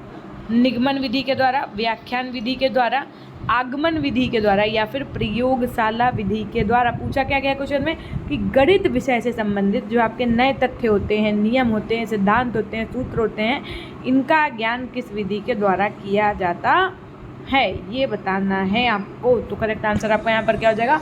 ऑप्शन बी आगमन विधि के द्वारा ऐसा किया जाता है। ठीक, नेक्स्ट क्वेश्चन देखिए, क्वेश्चन नंबर 52 क्या कह रहा है? आसुचरित उपकरणों के बनाने से छात्रों में विकसित होते हैं। क्या विकसित होते हैं? कौशल, मस्तिष्क के अंग, शरीर के अंग या फिर इनमें से कोई नहीं। प्रश्न संख्या 52, आशुचरित उपकरणों को बनाने से छात्रों में विकसित होते हैं। तो आशुरचित उपकरणों को बनाने से छात्रों में विकसित होते हैं क्या? तो छात्रों में विकसित होते हैं कौशल यानी स्किल्स। क्वेश्चन नंबर 53 है कि आशुरचित उपकरणों के निर्माण में किस प्रकार का लाभ होता है बच्चे को? आर्थिक, मनोवैज्ञानिक, शैक्षिक या फिर ये सभी। तो करेक्ट आंसर क्या हो जाएगा आपका? ऑप्शन डी ये सभी। नेक्स्ट क्या है आपका? गणित विषय से संबंधित नवीन तथ्यों, नियमों, सिद्धांतों और सूत्रों का उपयोग एवं अभ्यास किस विधि के द्वारा करना चाहिए? निगमन विधि के द्वारा, आगमन विधि के द्वारा, व्याख्यान विधि के द्वारा या आगमन निगमन विधि के द्वारा। तो ऑप्शन ए एकदम सही हो जाएगा। क्या कहा था कि निगमन विधि के द्वारा, जो आपकी नियम से उदाहरण की तरफ चलती है। गणित विषय से संबंधित नवीन तथ्यों, नियमों, सिद्धांतों और सूत्रों का उपयोग एवं अभ्यास, उपयोग और अभ्यास किस विधि के द्वारा करना चाहिए? तो निगमन विधि के द्वारा करना चाहिए, याद रखिएगा। इसके बाद में चलेंगे क्वेश्चन नंबर 55 की तरफ आपका, कि निम्न में से कौन सी विधि देखो, सुनो और समझो पर आधारित है? प्रयोगशाला विधि, अनुसंधान विधि, प्रदर्शन विधि या फिर आगमन विधि। तो करेक्ट आंसर हो जाएगा आपका ऑप्शन बी प्रदर्शन विधि। देखिए करेक्ट आंसर ऑप्शन बी है आपके यहाँ पे। निम्न में से प्रदर्शन विधि का गुण नहीं है। क्या नहीं है? ये विधि अधिक खर्चीली है, ये कम खर्चीली है, या फिर ये विधि इस विधि द्वारा नवीन तथ्यों की खोज नहीं की जा सकती, या इसकी गति अपेक्षाकृत तीव्र होती है। प्रदर्शन विधि का गुण नहीं है। तो करेक्ट आंसर हो जाएगा यहाँ पर ऑप्शन ए कि ये विधि अधिक खर्चीली है। ये विधि अधिक खर्चीली नहीं है। तो करेक्ट आंसर हो जाएगा क्या? Option C. उसके बाद में क्वेश्चन नंबर 57 देखो जरा, भारत में प्रथम दूरदर्शन केंद्र बना था मुंबई में, दिल्ली में, कोलकाता में या फिर जयपुर में। तो करेक्ट आंसर हो जाएगा आपका यहाँ पर ऑप्शन सी दिल्ली में। देखो करेक्ट आंसर सी। ठीक, उसके बाद में संरचनाओं के विकास में प्रयुक्त करते हैं किसको? वस्तुओं को, आकृतियों को, प्रतिरूप यानी मॉडल्स को, या फिर उपरोक्त सभी को। क्वेश्चन नंबर 58, संरचनाओं के विकास में प्रयुक्त करते हैं, किसको करते हैं? तो ऑप्शन डी इन सभी चीज़ों को प्रयोग करते हैं। निम्न में प्रयोगशाला विधि का गुण नहीं है कि ये विधि अधिक खर्चीली है, इस विधि की गति अत्यधिक धीमी होती है, इसमें समय कम लगता है या फिर इसमें अधिक समय लगता है। क्वेश्चन नंबर 59 बताइए, का गुण नहीं है पूछा गया है। तो ऑप्शन सी एकदम सही हो जाएगा कि इसमें कम समय लगता है। नेक्स्ट है आपका कि किसके अनुसार समस्या समाधान चिंतन को विवेचना चिंतन कहते हैं? रिस्क के अनुसार, गैने के अनुसार, आशुबेल के अनुसार या फिर ड्यूवी के अनुसार। प्रश्न संख्या 60 बताइए। तो यहाँ पर आपका करेक्ट आंसर क्या हो जाएगा? तो ऑप्शन डी एकदम से हो जाएगा। ड्यूवी के अनुसार कहा जाता है कि समस्या समाधान चिंतन को विवेचना चिंतन कहते हैं। किसने कहा है? ड्यूवी ने कहा है। क्या कहा है ड्यूवी ने? कि समस्या समाधान चिंतन को विवेचना चिंतन कहते हैं। आगे बात समझ में किसने बताया था? ये बात ड्यूवी ने बताया था। वास्तविक चिंतन, प्रयोग एवं निरीक्षण पर आधारित विधि कौन सी होती है? विश्लेषण विधि, संश्लेषण विधि, प्रयोगशाला विधि या फिर आगमन विधि। तो यहाँ पर आपका करेक्ट आंसर हो जाएगा आपको ऑप्शन डी प्रयोगशाला विधि जो होती है वो वास्तविक चिंतन, प्रयोग एवं निरीक्षण पर आधारित विधि होती है। वह कौन सा अध्ययन है जिसमें पाठ्य सामग्री के छोटे पदों को विभाजित करके श्रृंखलाबद्ध किया जाता है? अभिक्रमित अध्ययन, श्रृंखलाबद्ध अध्ययन, सामाजिक अध्ययन या फिर इनमें से कोई नहीं। तो करेक्ट आंसर हो जाएगा आपका ऑप्शन ए अभिक्रमित अध्ययन। अभिक्रमित अनुदेशन का विकास किसने किया? स्मिथ व मूरे ने, एस्पिच व विलियम्स ने, स्टोफल या लीथ ने, स्किनर व क्राउडर ने। तो करेक्ट आंसर हो जाएगा आपका ऑप्शन सी। स्किनर और क्राउडर ने मिलकर के आपका किसका किया था विकास, तो अभिक्रमित करता। कैसे याद रखोगे? देखो अभिक्रमित है ना, तो क्रा इसमें भी बना है और यहाँ पे भी क्राउडर में क्रा है ना, और स्किनर में देखो का है यहाँ पे और यहाँ पे भी का है बीच में, ठीक, ऐसे करके याद कर लेना। मनोरंजन विधि के द्वारा संभव होता है, क्या संभव होता है? ज्ञान में वृद्धि, त्वरित चिंतन में वृद्धि, बुद्धि का विकास, या फिर ये सभी। तो करेक्ट आंसर हो जाएगा आपका ये सभी, ऑप्शन डी एकदम सही हो जाएगा। देखिए क्वेश्चन नंबर 65 है, गणित में मनोरंजन क्रियाओं के द्वारा विकास होता है, किसका विकास होता है? स्वस्थ स्पर्धा का होता है, खेल भावना का होता है, पारस्परिक सहयोग की भावना का होता है, या फिर ये सभी। क्वेश्चन नंबर 65 बताइए। जिन बच्चों ने अभी तक सेशन को लाइक नहीं किया है, it's my humble request to you all कि एक बार फटाफट से सेशन को लाइक कर दीजिएगा। अगर अभी तक आपने चैनल को सब्सक्राइब नहीं किया है, चैनल को सब्सक्राइब करके बेल आइकन प्रेस कर लीजिएगा। उसके बाद में अगर अभी तक आपने हमारे पीजी पॉइंट ऐप को इंस्टॉल नहीं किया तो पीजी पॉइंट ऐप को ज़रूर से ज़रूर इंस्टॉल कर लीजिएगा। गणित में मनोरंजन क्रियाओं के द्वारा विकास होता है, किसका विकास होता है? ऑप्शन डी ये सभी, यानी स्वस्थ स्पर्धा, खेल भावना और पारस्परिक सहयोग, इन सब का विकास होता है। शैक्षिक अनुसंधान के कितने प्रकार होते हैं? शैक्षिक अनुसंधान के 1 प्रकार, 2, 3 या फिर 4 कितने प्रकार होते हैं? तो करेक्ट आंसर हो जाएगा आपको ऑप्शन बी, शैक्षिक अनुसंधान के 2 प्रकार होते हैं। इसके बाद में देखिए जरा क्वेश्चन नंबर 67 क्या कह रहा है कि क्रियात्मक अनुसंधान शिक्षकों, निरीक्षकों एवं प्रशासकों द्वारा अपने निर्णय तथा कार्यों में गुणात्मक सुधार लाने के लिए किया जाने वाला अनुसंधान है। ये कथन किसका है? आपका सारा ब्लैकवेल का है, कार्टर वीगुड का है, जॉर्ज मॉडली का है, या फिर जॉर्ज डब्ल्यू वेस्ट का है। ये क्रियात्मक अनुसंधान शिक्षकों, निरीक्षकों एवं प्रशासकों द्वारा अपने निर्णयों तथा कार्यों में गुणात्मक सुधार लाने के लिए किया जाने वाला अनुसंधान है। तो ऑप्शन बी एकदम सही हो जाएगा। कैसे याद हो करोगे? जब भी कोई बच्चे से आप टीचर कहता है कि सुधार करिए, तो उसके बाद में वो जब सुधार कर लेता है तो क्या देते हैं? गुड देते हैं ना, तो इस वजह से याद ऐसे कर लो। उसके बाद में क्या क्रियात्मक अनुसंधान के कितने प्रकार होते हैं? 4, 3, 2 या फिर 7। तो करेक्ट आंसर क्या हो जाएगा आपका यहाँ पर? ऑप्शन ए 4 होते हैं। कितने होते हैं? 4 होते हैं, है ना। उसके बाद में देखिए ज़रा कौन सा अनुसंधान किसी समस्या या परिस्थिति के कारण का विश्लेषण करता है? मार्गीय क्रियात्मक अनुसंधान, अनुभविक क्रियात्मक अनुसंधान, निदानात्मक क्रियात्मक अनुसंधान, या फिर उपर्युक्त सभी। तो करेक्ट आंसर हो जाएगा यहाँ पर आपका ऑप्शन सी, निदानात्मक क्रियात्मक अनुसंधान जो है वो आपका अनुसंधान, मतलब पूछा गया था कौन सा अनुसंधान, तो निदानात्मक क्रियात्मक अनुसंधान जो है वो किसी समस्या की परिस्थिति के कारण का क्या करता है? विश्लेषण करता है। या फिर क्वेश्चन नंबर 70 देखिए क्या कह रहा है? निम्न में से क्रियात्मक अनुसंधान की विशेषता नहीं है, किसके द्वारा तत्कालिक समस्या का मूल्यांकन किया जाता है? इसमें तत्कालिक समस्याओं के संबंध में संपूर्ण जानकारी एकत्रित की जाती है, इसके द्वारा तत्कालिक समस्याओं का मूल्यांकन नहीं किया जाता है, या फिर ये अनुभव सिद्ध अनुसंधान पर आधारित है। तो करेक्ट आंसर हो जाएगा आपका ऑप्शन सी, जो बच्चे कह रहे हैं देखो उनका एकदम सही हो जाएगा। क्रियात्मक अनुसंधान की समस्याएं क्या हैं? बाल व्यवहार से संबंधित है, शिक्षण से संबंधित समस्याएं, परीक्षा से संबंधित समस्याएं, या फिर सभी। तो करेक्ट आंसर हो जाएगा आपका ऑप्शन डी, देखिए ये सभी एकदम सही हो जाएगा। किसने अभिक्रमित अनुदेशन के 5 मौलिक सिद्धांत बताए हैं? स्किनर ने, स्टोफेल ने, लीथ ने, या फिर स्मिथ ने। तो करेक्ट आंसर क्या हो जाएगा आपका? स्किनर, ऑप्शन ए एकदम सही हो जाएगा। अभी याद कराया था ना हमने आपको। उसके अंदर क्वेश्चन नंबर 73 क्या कह रहा है? निम्न में से विक्रमित अनुदेशन का सिद्धांत है, छोटे पदों का सिद्धांत है, स्वयं गति का सिद्धांत है, सक्रिय अनुक्रिया का सिद्धांत है, या फिर उपर्युक्त सभी। तो करेक्ट आंसर आपका यहाँ पर क्या हो जाएगा? ऑप्शन डी, उपर्युक्त सभी, इन सभी का सिद्धांत है। सही अनुक्रिया होने पर प्रशंसा, शाबाशी, पुरस्कार आदि मिलते हैं, तो उसे क्या कहा जाता है? ऋणात्मक पुनर्बल, धनात्मक पुनर्बलन, पृष्ठपोषण, या फिर शून्य पुनर्बलन। तो करेक्ट आंसर हो जाएगा आपका यहाँ पर ऑप्शन बी, आपका धनात्मक पुनर्बलन। फटाफट से क्वेश्चन का आंसर करते रहिए, सुपर फास्ट रिवीजन करवा रही हूँ। मुख्यतः क्विज कितने प्रकार के होते हैं? 1 प्रकार के, 2 प्रकार के, 3 प्रकार के, या फिर 4 प्रकार के? तो मुख्यतः क्विज आपके 2 प्रकार के होते हैं। कक्षा में सर्वाधिक रूप से प्रयुक्त होने वाली शिक्षण सहायक सामग्री कौन सी है? श्यामपट्ट, टेप रिकॉर्डर, चार्ट, या फिर ओवरहेड प्रोजेक्टर। तो करेक्ट आंसर हो जाएगा यहाँ पर ऑप्शन है आपका श्यामपट्ट। निम्न में अभिक्रमित अनुदेशन से संबंधित नहीं है, पूछा गया है। ऑप्शन ए, इसमें उद्देश्य स्पष्टता के साथ परिभाषित होते हैं। ऑप्शन बी है, छात्र की सक्रिय सहभागिता सीखने की प्रक्रिया होती है। ऑप्शन, उसके बाद में सी देखिए क्या कह रहा है? ऑप्शन सी, इसमें अधिकतर छात्र निष्क्रिय होते हैं, या फिर इसमें छात्रों को पृष्ठपोषण तुरंत दिया जाता है। तो ऑप्शन सी एकदम सही हो जाएगा। क्वेश्चन नंबर 78 है आपका, मैथमेटिक्स अभिक्रम की कितनी अवस्थाएं हैं? 4, 2, या फिर 3, या फिर 8। तो करेक्ट आंसर हो जाएगा आपका ऑप्शन बी, 3 अवस्थाएं। स्लाइड प्रोजेक्टर यंत्र क्या होता है? एक चित्र को कई स्थान पर देख सकते हैं, कागज पर बने चित्र को पर्दे पर देख सकते हैं, फिल्म स्लाइड पर बने चित्र को पर्दे पर देख सकते हैं। तो करेक्ट आंसर हो जाएगा ऑप्शन सी आपका यहाँ पर। स्लाइड प्रोजेक्टर की गुणवत्ता को निर्धारित करता है प्रक्षेपी बल, प्रक्षेपण पर्दा, प्रक्षेपी लेंस या फिर स्लाइड ट्रे। तो करेक्ट आंसर हो जाएगा आपका ऑप्शन बी, प्रक्षेपी लेंस। मैथमेटिक्स अभिक्रमण में अभिक्रम की यूनिट क्या होती है? अभ्यास, प्रक्रिया, पद या फिर अदा। तो करेक्ट आंसर हो जाएगा आपको ऑप्शन ए, अभ्यास जो होता है, जो प्रैक्टिस होती है आपकी, वो क्या मैथमेटिक्स अभिकरण में अभिक्रम की यूनिट होती है।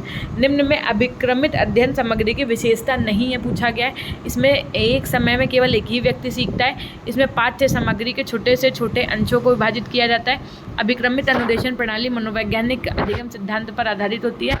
छोटे छोटे अंशों को श्रृंखलाबद्ध किया जाता है। Question number 82। तो करेक्ट आंसर हो जाएगा आपका ऑप्शन सी, अभिक्रमित अनुदेशन प्रणाली मनोवैज्ञानिक अधिगम सिद्धांत पर आधारित नहीं है। ये आपका अभिक्रमित अध्ययन सामग्री की विशेषता नहीं है। वैदिक गणित पुस्तक के रचयिता कौन है? बहुत इंपॉर्टेंट क्वेश्चन आपके एग्जाम के पॉइंट ऑफ व्यू से। वैदिक गणित पुस्तक के रचयिता कौन है आपके? आर्यभट्ट, स्वामी कृष्ण तीर्थ भारती, लीलावती या फिर भास्कराचार्य। तो करेक्ट आंसर हो जाएगा यहाँ पर ऑप्शन सी, स्वामी कृष्ण तीर्थ भारती जो हैं आपके, वो वैदिक गणित पुस्तक के क्या हैं? रचयिता हैं। मानव मनोरंजन क्रियाओं के द्वारा संभव होता है। क्या संभव होता है? ज्ञान में वृद्धि, बुद्धि का विकास, त्वरित चिंतन में वृद्धि या फिर ये सभी। तो करेक्ट आंसर हो जाएगा यहाँ पर ऑप्शन डी आपका, ये सभी। मनोरंजन क्रियाओं के द्वारा संपन्न होता है ज्ञान में वृद्धि भी, बुद्धि का विकास भी, त्वरित चिंतन में वृद्धि भी और ये सभी। छात्र नियंत्रित अनुदेशन किसकी देन है आपकी? रॉबर्ट मेयर की, स्किनर की, रॉबर्ट मैगर की या फिर जॉन डेवी की। क्वेश्चन नंबर 85 बताइए कि छात्र नियंत्रित अनुदेशन किसकी देन है? तो ऑप्शन बी एकदम सही हो जाएगा, रॉबर्ट मेगर की देन है छात्र नियंत्रित अनुदेशन। अभिक्रमित अनुदेशन कितने प्रकार का होता है? 3, 5, 4 या फिर 7। करेक्ट आंसर हो जाएगा आपका ऑप्शन ए, 3 प्रकार का होता है। दूरदर्शन का शिक्षण में उपयोग करते हैं, शुद्ध उच्चारण में, शुद्ध सुनने में, शुद्ध लेखन में या फिर उपर्युक्त सभी में। तो करेक्ट आंसर हो जाएगा आपका शुद्ध उच्चारण में भी, शुद्ध लेखन में भी और शुद्ध सुनने में भी। ऑप्शन डी एकदम सही हो जाएगा। पाठ्य सहगामी क्रियाओं से विद्यार्थी का विकास कैसा होता है? केवल सामाजिक होता है, केवल नैतिक होता है, सर्वांगीण होता है या इनमें से कोई नहीं। तो करेक्ट आंसर हो जाएगा आपका ऑप्शन बी, सर्वांगीण। शाखीय प्रोग्रामिंग के प्रतिपादक थे आपके, कौन थे? लीनियर, क्राउडर, मैगर या फिर ब्राउडी पूछा गया था। बताइए क्वेश्चन नंबर 89। तो करेक्ट आंसर हो जाएगा ऑप्शन बी, क्राउडर थे आपके। क्या सूक्ष्म शिक्षण वास्तविक शिक्षण? हाँ, नहीं, अलग अलग दृष्टिकोण से हाँ और नहीं दोनों। तो करेक्ट आंसर आपका यहाँ पर क्या हो जाएगा? ऑप्शन सी, अलग अलग दृष्टिकोण से हाँ और नहीं दोनों। मानसिक संबंधी पाठ्य सहगामी क्रिया संगीत है, प्रार्थना है, वाद विवाद है या फिर ये सभी। तो मानसिक संबंधी पाठ्य सहगामी क्रिया आपकी क्या है? ऑप्शन सी एकदम सही हो जाएगा, वाद विवाद। पाठ्य सहगामी क्रियाओं के गुण हैं, क्या है? इंद्रियों का प्रशिक्षण, अभिप्रेरणा में सहायक, समय का सदुपयोग या फिर उपर्युक्त सभी। तो पाठ्य सहगामी क्रियाओं के गुण हैं आपके ऑप्शन डी, उपर्युक्त सभी। सूक्ष्म शिक्षण की अवधारणा का विकास कब और कहाँ हुआ? तो 1961 अमेरिका में हुआ, 1972 फ्रांस में हुआ, 1959 ब्रिटेन में हुआ, 1955 इटली में हुआ। तो करेक्ट आंसर जो है आपका ऑप्शन है, अमेरिका के 1961 में सूक्ष्म शिक्षण की अवधारणा का विकास हुआ। सूक्ष्म शिक्षण विधि के जनक कौन है? पेक एवं टेंडर, क्लिफर्ड मैककॉलन या फिर D.W. एलन एवं कॉट एडसन। तो करेक्ट आंसर हो जाएगा आपका ऑप्शन डी। उसके बाद सूक्ष्म शिक्षण का विकास किसके द्वारा किया गया? एलन के द्वारा, रस्तु के द्वारा, स्किनर के द्वारा या फिर सुकरात के द्वारा। देखो पूछा गया है ऊपर सूक्ष्म शिक्षण विधि के जनक, तो आपने D.W. एलन और बताया है, लेकिन अगर यहाँ पे पूछा जाए विकास किसके द्वारा किया गया तो आप क्या बताएंगे? ऑप्शन है एलन के द्वारा। पाठ्य सहायक क्रियाएं आपकी कौन सी है? पाठ्यक्रम के पूरक, गणित विषय के प्रति प्रेरित, शिक्षाप्रद होना या फिर उपर्युक्त सभी। तो करेक्ट आंसर हो जाएगा यहाँ पर उपर्युक्त सभी। NCC क्या है? शारीरिक क्रिया, सामुदायिक क्रिया, साहित्यिक क्रिया, विद्यालय सेवा क्रिया है। तो करेक्ट आंसर हो जाएगा आपका ऑप्शन है शारीरिक क्रिया है। निम्न में से ये संबंध ये किससे संबंधित है? आपका सूक्ष्म शिक्षण सभी शिक्षण को लघु क्रियाओं में बांटता है। आरएन बुश, एलन ईव या फिर मैक एलिस। तो यहाँ पर आपका करेक्ट आंसर क्या हो जाएगा? सूक्ष्म शिक्षण समस्त शिक्षण को लघु क्रियाओं में बांटता है। तो करेक्ट आंसर हो जाएगा आपका ऑप्शन सी, एलन। NCERT के द्वारा सूक्ष्म शिक्षण चक्र की अवधि कितनी निर्धारित की गई है? 30 मिनट, 25 मिनट, 36 मिनट, 1 घंटा। तो करेक्ट आंसर आपका यहाँ पर क्या हो जाएगा? NCERT के द्वारा सूक्ष्म शिक्षण चक्र की अवधि निर्धारित की गई है 36 मिनट। सूक्ष्म शिक्षण का विकास किस विश्वविद्यालय में हुआ था? स्टैनफोर्ड विश्वविद्यालय, लंदन विश्वविद्यालय, कैम्ब्रिज विश्वविद्यालय या फिर दिल्ली विश्वविद्यालय। Question number 100। तो यहाँ पर आपका करेक्ट आंसर हो जाएगा ऑप्शन है स्टैनफोर्ड विश्वविद्यालय। सूक्ष्म शिक्षण का विकास स्टैनफोर्ड विश्वविद्यालय में हुआ था। निम्न में से सूक्ष्म शिक्षण के पद क्या है? Question number 101। तो यहाँ पर आपका करेक्ट आंसर क्या हो जाएगा? सूक्ष्म शिक्षण के पद विशिष्ट कौशलों की रूपरेखा तैयार करना, पुनः मूल्यांकन करना, सूक्ष्म पाठ्य योजना तैयार करना या फिर उपर्युक्त सभी। तो करेक्ट आंसर हो जाएगा आपका ऑप्शन डी, उपर्युक्त सभी। ये सब आपके क्या है? सूक्ष्म शिक्षण के पद। उसके बाद में एनसीईआरटी के द्वारा सूक्ष्म शिक्षण में पाठ की अवधि कितनी निर्धारित की गई? 10 मिनट, 8 मिनट, 6 मिनट या फिर 12 मिनट। एनसीईआरटी के द्वारा यदि क्वेश्चन ने पूछेगा तो आप क्या लगा करके आएंगे? Option B 6 minute. ठीक है, ऐसे ऑप्शन में अगर 5 से 10 मिनट मिलता है तब आप वो लगाएंगे।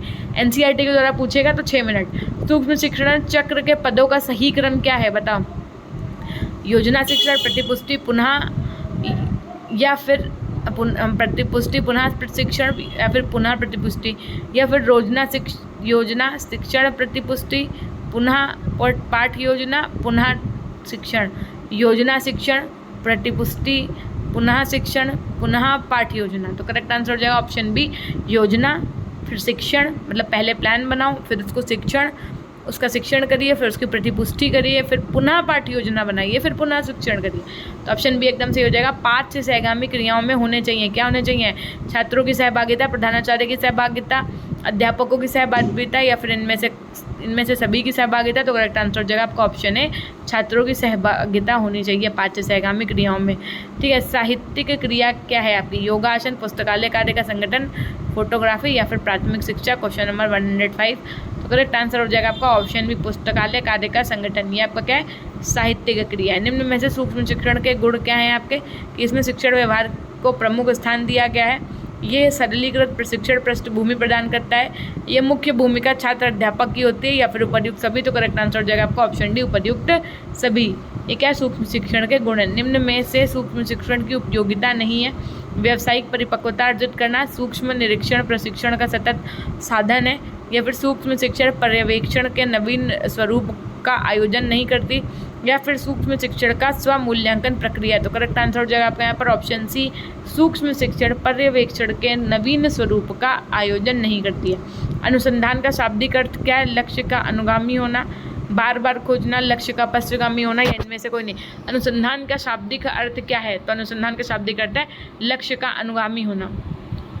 ये कथन आपका किससे संबंधित है? कि शैक्षिक अनुसंधान व प्रक्रिया जो शैक्षिक परिस्थितियों में एक व्यवहार संबंधी विज्ञान के विकास की ओर अग्रसर रहती। सीबी क्रॉफोर्ड का, पीएम कुक का, एम टेवर्स का, एलबी रेडमैन से। तो करेक्ट आंसर हो जाएगा आपका ऑप्शन ए, एम ट्रेवर्स से संबंधित आपका क्या है? कि शैक्षिक अनुसंधान व प्रक्रिया है जो शैक्षिक परिस्थितियों में एक व्यवहार संबंधी विज्ञान के विकास की ओर अग्रसर रहती है। ये कथन किससे संबंधित है? तो एम ट्रेवर्स से संबंधित। तक मैंने आपको क्या सॉल्व करवा दिया? यूनिट 1, 2। अब हम लोग क्या करेंगे? यूनिट 3 मैथ्स पेडागोजी के आपकी यूनिट 3 करेंगे। तो उससे पहले हम आपसे बता दें कि अगर अभी तक आपने हमारे पीजी पॉइंट चैनल को सब्सक्राइब नहीं किया तो पीजी पॉइंट चैनल को सब्सक्राइब करके बेल आइकन ज़रूर प्रेस कर लीजिएगा। तो यहाँ पर हम डिस्कस कर रहे होंगे आपकी मैथ्स पेडागोजी की यूनिट 3। तो क्वेश्चन नंबर फर्स्ट आपकी क्या है? कि भाई पाठ्य योजना के प्रकार कितने हैं? लेसन प्लान के कितने प्रकार होते हैं? 3, 4, 5 या फिर 6। तो करेक्ट आंसर हो जाएगा आपका ऑप्शन सी, कितने होते हैं? 5 प्रकार होते हैं। किसके होते हैं? लेसन प्लान के। पाठ्य योजना के कितने? देखो, पा से 5 और पा से पाठ्य योजना। ठीक, तो इससे आप याद रखिएगा।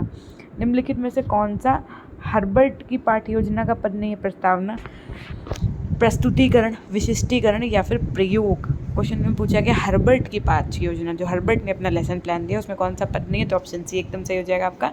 स्पष्टीकरण जो है वो आपका हर्बर्ट की पाठ्य योजना का पद नहीं है। ठीक है, नेक्स्ट क्वेश्चन देखो क्या कह रहा है आपका कि पाठ्यक्रम कलाकार यानी कि शिक्षक के हाथ में एक औजार है जिसके द्वारा वह अपनी सामग्री शिष्यों को अपने आदर्शों, लक्ष्यों एवं उद्देश्यों के अनुसार अपनी चित्रशाला विद्यालय में ढालता है। ये कथन किसका था? फ्रोबेल का था, कनिंघम का था, थॉर्नडाइक का था या किलपैट्रिक का था? तो करेक्ट आंसर आपका क्या हो जाएगा यहाँ पर? ऑप्शन बी हो जाएगा कि ये कथन किसका था? आपका कनिंघम का था। तो कनिंघम ने आपके क्या कहा था? इन्होंने कहा था कि जो पाठ्यक्रम कलाकार यानी कि जो शिक्षक होता है इसके हाथ में एक औजार है जिसके द्वारा वह जितनी सामग्री शिष्यों को अपने आदर्शों एवं लक्ष्यों के अनुसार चित्रशाला विद्यालय में ढालता है। ठीक, उसके बाद में शिक्षण प्रक्रिया के प्रमुख घटक कौन से हैं आपके?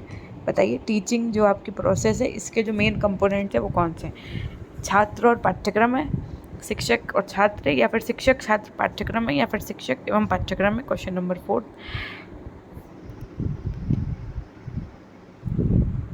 तो करेक्ट आंसर आपका क्या हो जाएगा? देखो यहाँ पर ऑप्शन सी हो जाएगा, है ना, तीनों ही है।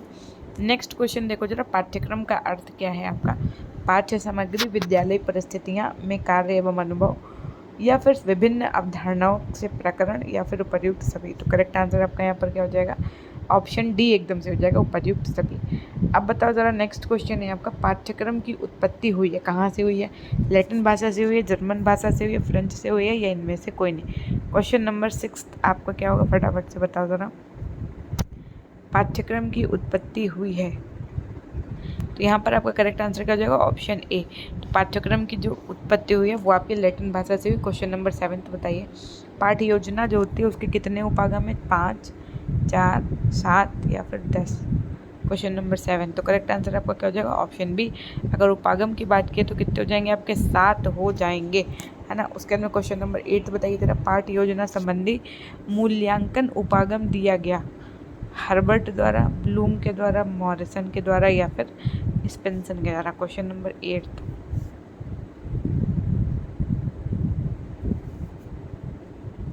तो यहाँ पर आपका करेक्ट आंसर क्या हो जाएगा? जो बच्चे कह रहे हैं ऑप्शन सी, उनका एकदम सही हो जाएगा। पाठ योजना संबंधी मूल्यांकन उपागम जो दिया गया था वो ब्लूम के द्वारा दिया गया था ना। क्वेश्चन नंबर 9 बताओ, पाठ्यक्रम निर्माण के सिद्धांत हैं बाल केंद्रितता का सिद्धांत, दूरदर्शिता का सिद्धांत, लचीलेपन एवं विविधता का सिद्धांत, या फिर उपर्युक्त सभी। प्रश्न संख्या 9 आपकी स्क्रीन पे। तो यहाँ पर आपका करेक्ट आंसर क्या हो जाएगा? देखो ऑप्शन डी, जो बच्चे कह रहे हैं उनका एकदम सही हो जाएगा। छात्रों में गणित के अध्ययन में रुचि उत्पन्न करने व ज्ञान को स्थायी बनाने हेतु गणित अध्यापक को अनेक प्रकार के साधनों का प्रयोग करना पड़ता है। अतः ये साधन जो अध्यापक की उद्देश्य पूर्णता में सहायक होते हैं, ये क्या कहलाते हैं बताइए?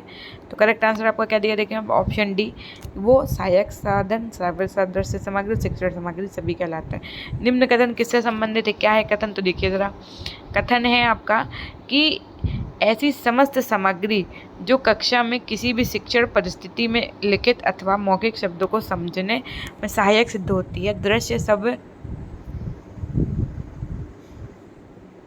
कथन किसने कहा आपका? डेंट ने, सूरी ने, बर्टन ने, या स्कर ने? तो ऑप्शन ए एकदम से हो जाएगा, डेंट ने बात कही कि ऐसी समस्त सामग्री जो कक्षा में या किसी भी शिक्षण परिस्थिति में लिखित अथवा मौखिक शब्दों को समझने में सहायक सिद्ध होती है, उन्हें श्रव्य दृश्य सामग्री कहते हैं। ठीक। क्वेश्चन नंबर 12 क्या? निम्न में श्रव्य दृश्य सामग्री की आवश्यकता नहीं है। क्या नहीं है आवश्यकता भाई? कि इनके द्वारा छात्र में रुचि उत्पन्न होती है, इनके प्रयोग से मौखिक कार्य का तथा अर्थहीन शब्दों का प्रयोग अधिक होता है, इनके प्रयोग से मौखिक कार्य तथा अर्थहीन शब्दों का प्रयोग कम होता है, यह सीखने का अत्यधिक सरल तरीका है। पूछा श्रव्य दृश्य सामग्री की आवश्यकता नहीं है, तो ऑप्शन बी एकदम सही हो जाएगा कि इनमें इनके प्रयोग से मौखिक कार्य तथा अर्थहीन शब्दों का प्रयोग अधिक होता है, ये आवश्यकता नहीं।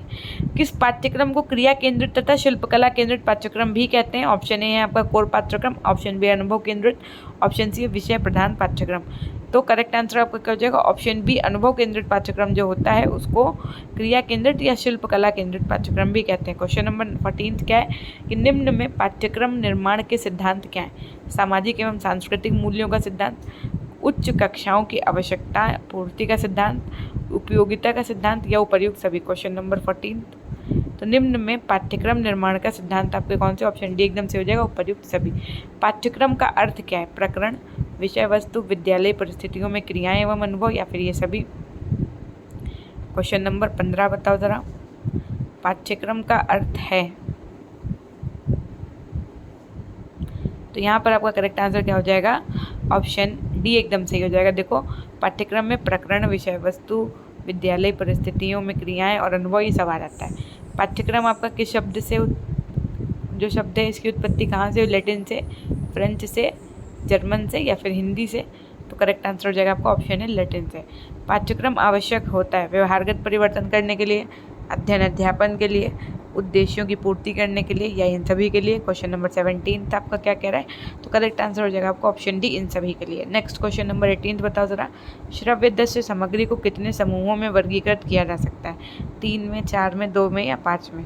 तो अगर हम समूह की बात करें तो श्रव्य दृश्य सामग्री को आप ए ऑप्शन है 3 वर्ग में वर्गीकृत कर सकते हैं। निम्न में श्रव्य सामग्री नहीं है पूछा गया, रेडियो, ग्रामोफोन, टेप रिकॉर्डर या फिर चार्ट। तो करेक्ट आंसर क्या हो जाएगा आपका ऑप्शन सी चार्ट। निम्न में माध्यमिक शिक्षा आयोग द्वारा पाठ्यक्रम निर्माण का सिद्धांत नहीं है, विविधता का सिद्धांत, परंपराओं का सिद्धांत, लचीलेपन का सिद्धांत या फिर समुदाय से संबंधित सिद्धांत।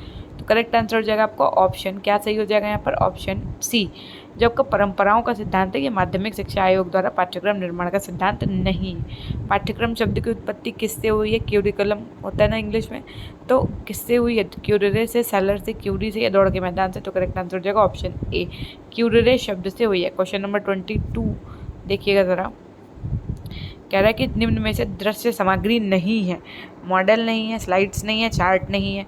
तो करेक्ट आंसर क्या हो जाएगा आपका ऑप्शन बी, ग्रामोफोन नहीं है। शिक्षण सहायक सामग्री की सापेक्षता प्रभावशीलता को किसने एक शंकु के द्वारा स्पष्ट किया है?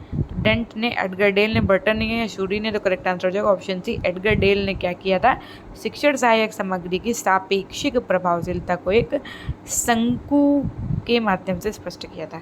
एडगर डेल द्वारा प्रदर्शित शंकु को कहा क्या जाता है, cone of experience, cone of teaching ads, cone of teaching या इनमें से कोई नहीं। तो करेक्ट आंसर आपका क्या हो जाएगा बताओ भाई ज़रा।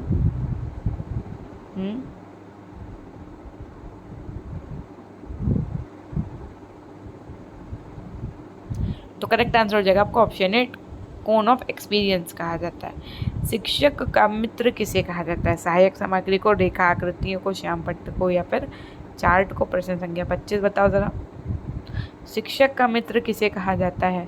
तो करेक्ट आंसर क्या हो जाएगा आपका ऑप्शन बी, श्यामपट्ट को कहा जाता है। क्यूरेरे शब्द, क्यूरेर जो शब्द है वो किस भाषा का है? पहली बात तो पाठ्यक्रम शब्द किससे मिल करके बना है, अगर क्वेश्चन पूछा जाता है तो क्यूरेरे, क्योंकि क्यूरिकुलम उसकी इंग्लिश मीनिंग होती है और क्यूरिकुलम आपका क्यूरेरे से मिल करके बना है। और क्यूरेरे आपका किस भाषा का शब्द है आपका? तो ये जो है ऑप्शन सी, लैटिन भाषा का।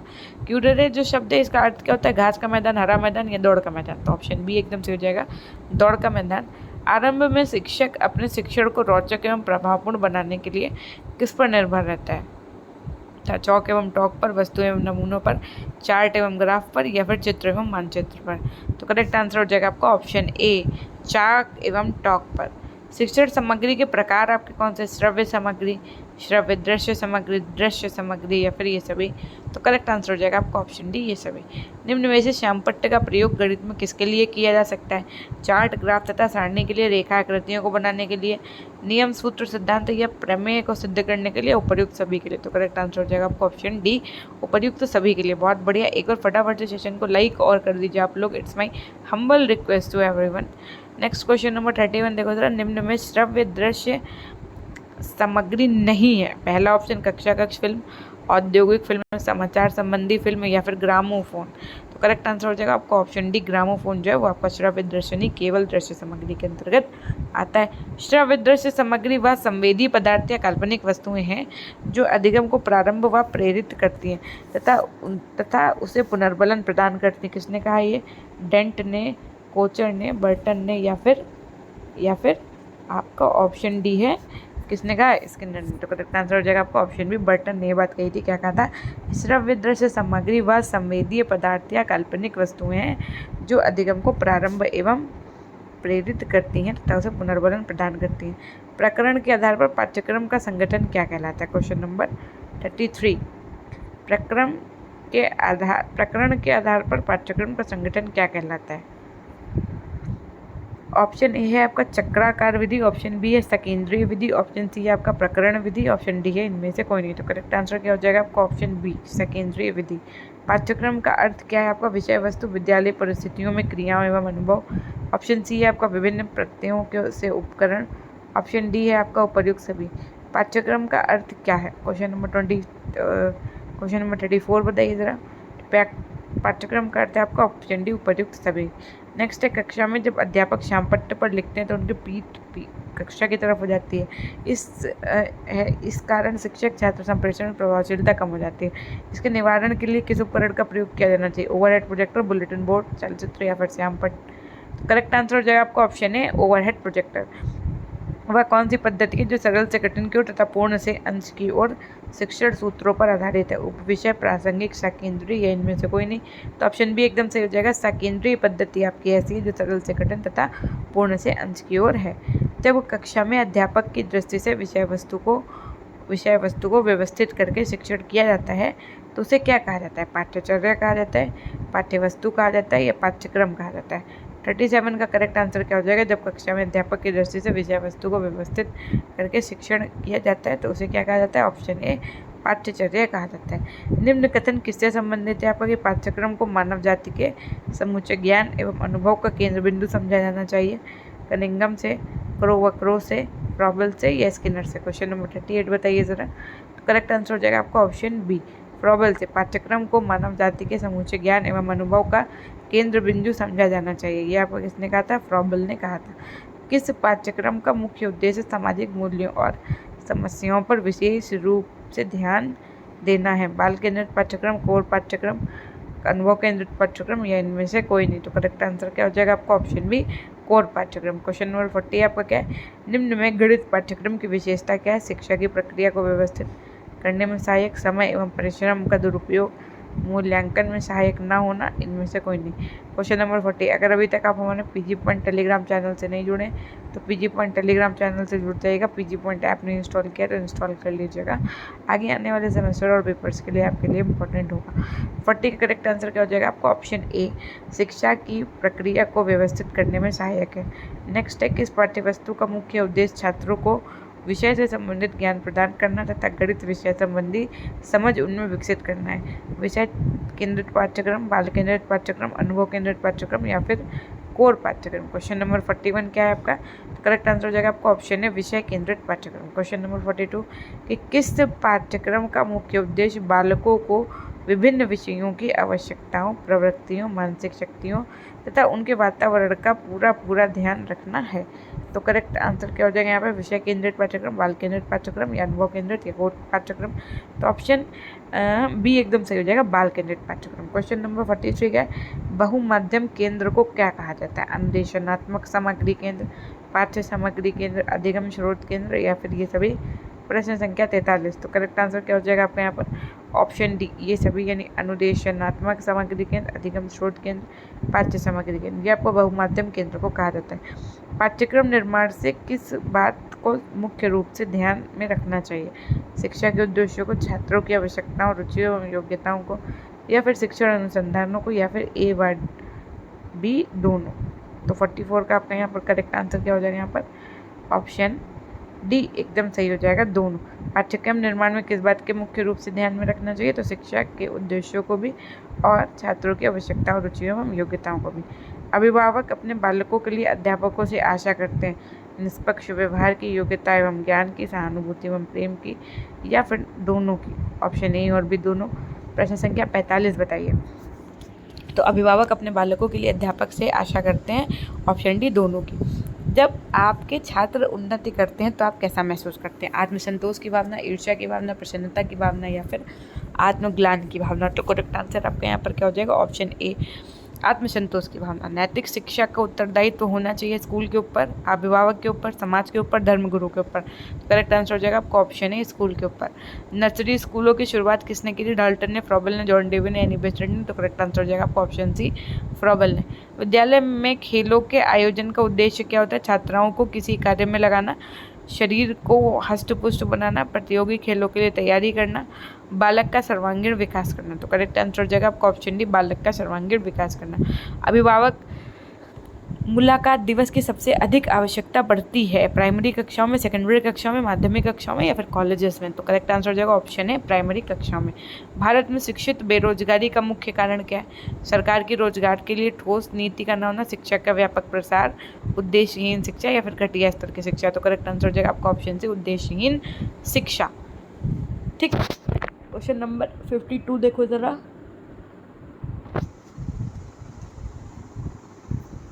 आपके विचार में शिक्षा का उद्देश्य होना चाहिए शिक्षा ग्रहण करने के बाद नौकरी, छात्रों की मानसिक योग्यता का विकास, छात्रों का साक्षर बनाना या फिर बालकों का सर्वांगीण विकास?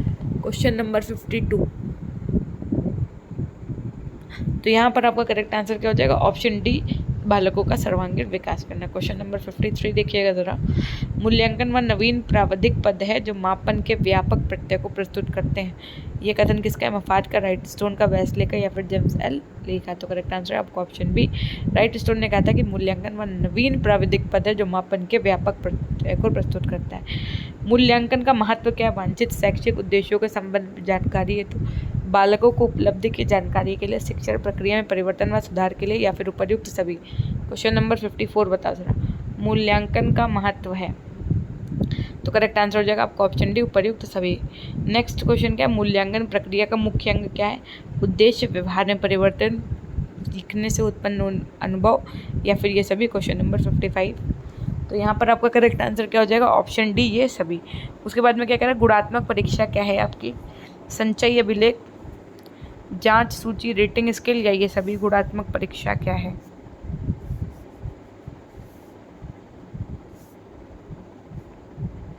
तो गुणात्मक परीक्षा आपकी क्या है? ऑप्शन डी, ये सभी। वस्तुनिष्ठ परीक्षा की विशेषताएं, वस्तुनिष्ठता, वैधता, विश्वसनीयता, ये सभी एकदम सही हो जाएगा। क्वेश्चन नंबर अंतिम है आपका। मानव मूल्यों के विकास के आधार क्या है? विश्वास, आस्था, आदर्श आचरण, ये सभी। तो करेक्ट आंसर हो जाएगा आपका ऑप्शन डी, ये सभी। तो देखो यूनिट 3 आपकी यहाँ से मैथ्स पेडागोजी की खत्म होती है। अब यूनिट 4 ना हम आपकी शुरू करेंगे, और यूनिट 4 में लगभग आपके कितने प्रश्न है देख लेते हैं। हाँ, 96। तो यहीं से करेंगे यूनिट 4 शुरू हम लोग, है ना। तो अगर अभी तक आपने सेशन को लाइक नहीं किया तो एक बार फटाफट से सेशन को लाइक कर दीजिएगा। यूनिट 4 का आपका पहला प्रश्न है, पाठ्यपुस्तक एक महत्वपूर्ण शिक्षक उपक्रम है। ये कथन किसका है? टी.एच. ग्रीन का है, क्रोवा क्रो का है, डॉक्टर जॉनसन का है, हार्ल आर डगलस का है। हाँ, तो करेक्ट आंसर आपका यहाँ पर क्या हो जाएगा? ऑप्शन बी एकदम से जाएगा, डॉक्टर जॉनसन का है। क्वेश्चन नंबर 2 क्या कह रहा है आपका? निम्न में मानकीकृत परीक्षण का गुण नहीं है कि इसका प्रयोग असीमित होता है, इसका प्रयोग सीमित होता है, इसके पदों का विश्लेषण प्रयोग के पूर्व किया जाता है, या फिर इसका निर्माण विशेषज्ञों द्वारा होता है। क्वेश्चन नंबर 2, निम्न में मानकीकृत परीक्षण का गुण नहीं है। तो करेक्ट आंसर हो जाएगा आपको ऑप्शन बी, इसका प्रयोग सीमित होता है, यह गुण नहीं है। क्वेश्चन नंबर 3, निम्न में अध्यापक निर्मित परीक्षण का गुण नहीं है। क्या है नहीं है? ऑप्शन ए, इसका क्षेत्र कक्षा विशेष तक सीमित रहता है, या फिर ये कक्षा द्वारा तैयार किए जाते हैं, या फिर इसकी विश्वसनीयता एवं वैधता अधिक होती है, या फिर इसकी विश्वसनीयता एवं वैधता अपेक्षाकृत कम होती है। करेक्ट आंसर क्या हो जाएगा आपके यहाँ पर? देखिए ऑप्शन, जो बच्चे कह रहे हैं सी, उनका एकदम सही हो जाएगा कि इसकी विश्वसनीयता व वैधता अधिक होती है ना। नेक्स्ट है आपका, क्या क्वेश्चन ये वाला ना थोड़ा सा गड़बड़ लग रहा है, लेट मी चेक फर्स्ट। पूछा गया कि निम्न में से अध्यापक निर्मित परीक्षण का गुण नहीं, तो ऑप्शन ए एकदम से हो जाएगा, इसका क्षेत्र एक कक्षा विशेष तक सीमित है ना। और क्या था कि इसको विश्वसनीयता व वैधता की दिक्कत होती है, और क्या, ये शिक्षक द्वारा तैयार किया जाता है, इसकी विश्वसनीयता एवं वैधता अपेक्षाकृत कम होती है। तो ऑप्शन सी एकदम सही है। हाँ, ए नहीं होगा, सी होगा भाई, कक्षा तक तो सीमित रहता ही है, क्योंकि भाई अगर क्लास 2 के लिए टीचर टेस्ट बना रहा है तो वो 2 के लिए एलिजिबल होगा ना, 3 के लिए बना रहा है तो कक्षा तक सीमित तो रहेगा ही। सही है क्वेश्चन का आंसर आपका। सतत मूल्यांकन का अर्थ है बार बार मूल्यांकन करना, कभी कभी मूल्यांकन करना, वर्ष में एक बार मूल्यांकन करना, या कोई नहीं। तो करेक्ट आंसर आपका क्या हो जाएगा यहाँ पर? ऑप्शन ए, बार बार मूल्यांकन करना। परीक्षाएं हमारी शिक्षण प्रणाली का एक क्या है? प्रमुख अंग है, प्रमुख एवं पूरक अंग है, पूरक अंग है, ये इनमें से कोई नहीं। क्वेश्चन नंबर 5, तो परीक्षाएं हमारी शिक्षण प्रणाली का क्या है? एक ऑप्शन सी, प्रमुख एवं पूरक अंग है। क्वेश्चन नंबर 6 क्या है आपका? एक अच्छी पाठ्यपुस्तक की विशेषता है कि उसमें सरल तथा स्पष्ट भाषा हो, पाठ्यक्रम पर आधारित हो, प्रकरणों का उचित क्रम हो, या फिर उपर्युक्त सभी। क्वेश्चन नंबर 6, एक अच्छी पाठ्यपुस्तक की विशेषता है कि उसमें क्या हो? ऑप्शन डी एकदम सही हो जाएगा आपका, उसमें ये सारी चीज़ें अवेलेबल हों, है ना। क्वेश्चन नंबर 7 देखो, पाठ्यपुस्तक आवश्यक है, किस लिए आवश्यक है? मार्गदर्शन के लिए आवश्यक है, याद करने के लिए आवश्यक है, पास होने के लिए आवश्यक है, या उपर्युक्त में से कोई नहीं। क्वेश्चन नंबर 7 बताओ ज़रा। पाठ्यपुस्तक आवश्यक है मार्गदर्शन के लिए, पास होने के लिए, याद करने के लिए। सो करेक्ट आंसर हो जाएगा आपका ऑप्शन है, मार्गदर्शन के लिए आवश्यक है। क्वेश्चन नंबर 8 है आपका, उपलब्धि परीक्षण निर्माण के कितने चरण होते हैं? 4, 7, 5 या फिर 8। तो करेक्ट आंसर आपका यहाँ पर क्या हो जाएगा? ऑप्शन बी, 5 होते हैं आपके उपलब्धि परीक्षण निर्माण के। नेक्स्ट है कि निम्न में से उपलब्धि परीक्षण के कार्य के सूचना स्रोत के रूप में अधिगम हेतु प्रेरित एवं निर्देशित करना, शैक्षिक स्तर बनाए रखना या उपर्युक्त सभी। तो करेक्ट आंसर हो जाएगा आपका ऑप्शन डी, उपर्युक्त सभी। गणित 1 की पाठ्य पुस्तक में सभी अभ्यास प्रश्न हल हों, उदाहरण अधिक तथा अभ्यास कम हो, पर्याप्त मात्रा में हल किए हुए उदाहरण तथा अभ्यास के लिए अधिक प्रश्न हो या फिर उपर्युक्त सभी। तो करेक्ट आंसर होगा आपका ऑप्शन सी। पाठ्य पुस्तक वह साधन है जिसके माध्यम से अध्यापक किसी विषय को कक्षा के सामने प्रस्तुत करने में समर्थ होता है। ये कथन किसका है? स्किनर का, जॉनसन का, मैक्सवेल का या फिर बार एवं बर्टन का। तो करेक्ट आंसर हो जाएगा मैक्सवेल का। मैक्सवेल में क्या कहा था कि पाठ्य पुस्तक वह साधन है जिसके माध्यम से अध्यापक किसी विषय को कक्षा के सामने प्रस्तुत करने में समर्थ होता है। नेक्स्ट, गुड के अनुसार निदान का क्या अर्थ होता है? कि अधिगम संबंधी कठिनाइयों और कमियों के स्वरूप का निर्धारण करना, गणित विषयों के अध्ययन अध्यापन प्रक्रिया में सुधार करना, पिछड़े बालकों की पहचान करना या फिर गणित संबंधी कमजोरियों का पता लगाना। प्रश्न संख्या 12। तो यहाँ पर आपका करेक्ट आंसर क्या हो जाएगा? ऑप्शन ए, अधिगम संबंधी कठिनाइयों और कमियों के रूप का निर्धारण करना। क्वेश्चन नंबर 13 क्या कह रहा है? कक्षा उन्नति के लिए किया जाता है? क्या त्रैमासिक मूल्यांकन, वार्षिक मूल्यांकन, छमाही मूल्यांकन या फिर साप्ताहिक मूल्यांकन। प्रश्न संख्या 13 बताइए। तो कक्षा उन्नति के लिए क्या किया जाता है? ऑप्शन सी एकदम सही हो जाएगा आपका, वार्षिक मूल्यांकन किया जाता है। नेक्स्ट क्वेश्चन नंबर देखिए 14। ये मूल्यांकन के अंग क्या है आपके? सतत मूल्यांकन, वार्षिक मूल्यांकन, व्यापक मूल्यांकन या उपर्युक्त सभी। तो करेक्ट आंसर हो जाएगा आपका यहाँ पर ऑप्शन डी, उपर्युक्त सभी। तो उसके बाद में ऐसा परीक्षण या मूल्यांकन कार्यक्रम जिसे किसी प्रकार के निदान हेतु प्रयुक्त किया जाता है तो क्या कहलाता है? उपलब्धि परीक्षण, निदानात्मक परीक्षण, अध्यापक निर्मित परीक्षण या फिर मानकीकृत परीक्षण। तो ऑप्शन बी एकदम से हो जाएगा, निदानात्मक परीक्षण। विद्यार्थी पुस्तकों के विषय में अत्यधिक और सत्य के विषय में बहुत कम जानते हैं। ये कथन किसके हो जाएगा आपका? महात्मा गांधी का, अरस्तू का, स्मिथ का या फिर टी.एच. ग्रीन का। क्वेश्चन नंबर 16 बताइए। तो यहाँ पर आपका करेक्ट आंसर क्या हो जाएगा? Option D, TH. ग्रीन का। नेक्स्ट क्वेश्चन देखो जरा, क्वेश्चन नंबर 17। एक उत्तम पाठ्यपुस्तक शिक्षकों की शिक्षक होती है। ये कथन किसका है? डॉक्टर थ्रिंग का है, डगलस का है, टी.एच. ग्रीन का है या फिर बेकन का है। Question number 17। तो करेक्ट आंसर क्या हो जाएगा यहाँ पर? ऑप्शन ए, डॉक्टर थ्रिंग का है कि एक उत्तम पाठ्यपुस्तक शिक्षकों के शिक्षक होती है, तो डॉक्टर थ्रिंग का है। निदानात्मक परीक्षण द्वारा इंगित छात्रों की त्रुटियों को दूर करने के लिए जो कार्य किया जाता है उसे क्या कहते हैं? निदानात्मक शिक्षण कहते हैं, उपलब्धि शिक्षण कहते हैं, उपचारात्मक शिक्षण कहते हैं या इनमें से कोई नहीं। प्रश्न संख्या 18 आपकी। यहाँ पर आपका करेक्ट आंसर होगा ऑप्शन सी, उपचारात्मक शिक्षण कहते हैं। डायग्नोसिस का शाब्दिक अर्थ क्या है? मूल कारण, रोग निर्णय, दोनों या इनमें से कोई नहीं। एक बार जिन बच्चों ने सेशन लाइक नहीं किया है, हमारी आपसे रिक्वेस्ट है कि सेशन को लाइक कर दीजिएगा। चैनल पर नए हैं तो सब्सक्राइब करके बेल आइकन प्रेस कर दीजिएगा। और अगर अभी तक आप हमारे टेलीग्राम चैनल से नहीं जुड़े हैं तो पीजी पॉइंट सर्च कर लीजिएगा तो जुड़ जाइएगा। यह लिंक आपको डिस्क्रिप्शन बॉक्स में गिवन है, आप वहाँ से भी जुड़ सकते हैं। तो डायग्नोसिस का शाब्दिक अर्थ होता है आपका ऑप्शन सी, दोनों ही, मूल कारण या रोग निर्णय, दोनों। इनमें से कौन सा कार्य आपका शिक्षक का नहीं? नियोजन, निर्देशन, शिक्षण या फिर बजट बनाना। तो ऑप्शन डी एकदम से हो जाएगा आपका, बजट बनाना। वैज्ञानिक तथ्यों की सत्यता सिद्ध करने के लिए वैज्ञानिक तथ्यों की खोज करने में सहायक होती है। विज्ञान, गणित, भूगोल या फिर भाषा। 21 नंबर प्रश्न आपका ऑप्शन बी एकदम से हो जाएगा, गणित। वार्षिक मूल्यांकन का ज्ञान होता है मूल्यांकन प्रपत्र पर लिखे अंकों द्वारा, मौखिक रूप से, पाठ्य सहगामी क्रियाओं द्वारा या फिर उपर्युक्त में से कोई नहीं। प्रश्न संख्या 22 बताओ जरा। तो 22 का करेक्ट आंसर क्या हो जाएगा आपका? ऑप्शन ए, वार्षिक मूल्यांकन का ज्ञान होता है मूल्यांकन प्रपत्र पर लिखे अंकों के द्वारा। वह मूल्यांकन जो कार्यक्रम के विकास के दौरान बार बार किया जाता है वह क्या है? योगात्मक मूल्यांकन, संरचनात्मक मूल्यांकन, दोनों या इनमें से कोई नहीं। तो करेक्ट आंसर क्या हो जाएगा आपका? ऑप्शन बी, संरचनात्मक मूल्यांकन। निम्न में वस्तुनिष्ठ परीक्षण का गुण नहीं है। ये परीक्षण बनावट में सरल छोटे होते हैं, परीक्षण में उत्तर एक ही होता है, या फिर आपका ऑप्शन सी, परीक्षण का अंकन शीघ्रता से नहीं किया जा सकता है, या फिर ऑप्शन डी आपका रटने की प्रवृत्ति को बढ़ावा नहीं देती। तो ऑप्शन सी एकदम सही हो जाएगा कि परीक्षण का अंकन शीघ्रता से नहीं किया जा सकता है। ये कथन आपका किसका है कि मूल्यांकन आपकी एक ऐसी प्रक्रिया है जिसे सही ढंग से किसी वस्तु का मापन किया जा सकता है। गुड्स का है, मुकात का है, डॉनडेकर का है, या फिर इनमें से कोई है। तो एकदम सही ऑप्शन है आपका ऑप्शन है गुड्स का है। शिक्षक से संबंधित किसी कार्य क्षेत्र का विस्तार राष्ट्रीय शिक्षा नीति में किया गया। सेवा, शर्तें, वित्तीय, शैक्षिक या दोनों। तो करेक्ट आंसर हो जाएगा आपका ऑप्शन डी, दोनों। नेक्स्ट है पिछड़े बालकों के अध्ययन को प्रभावी बनाने के लिए उपाय करने चाहिए। कमजोर छात्रों को कक्षा में आगे बैठाने के लिए कहना चाहिए। कक्षा में विषय वस्तु का विकास उदाहरण द्वारा करना चाहिए। छात्रों को लिखित कार्य में सुधार उनके सामने ही करना चाहिए, या फिर उपर्युक्त सभी। प्रश्न संख्या 27। तो यहाँ पर आपका करेक्ट आंसर हो जाएगा आपका ऑप्शन डी, उपर्युक्त सभी। उसके बाद में क्वेश्चन है निदानात्मक परीक्षण की तरह उपलब्धि परीक्षण के परिणामों को किसके रूप में व्याख्या की जरूरत नहीं पड़ती है।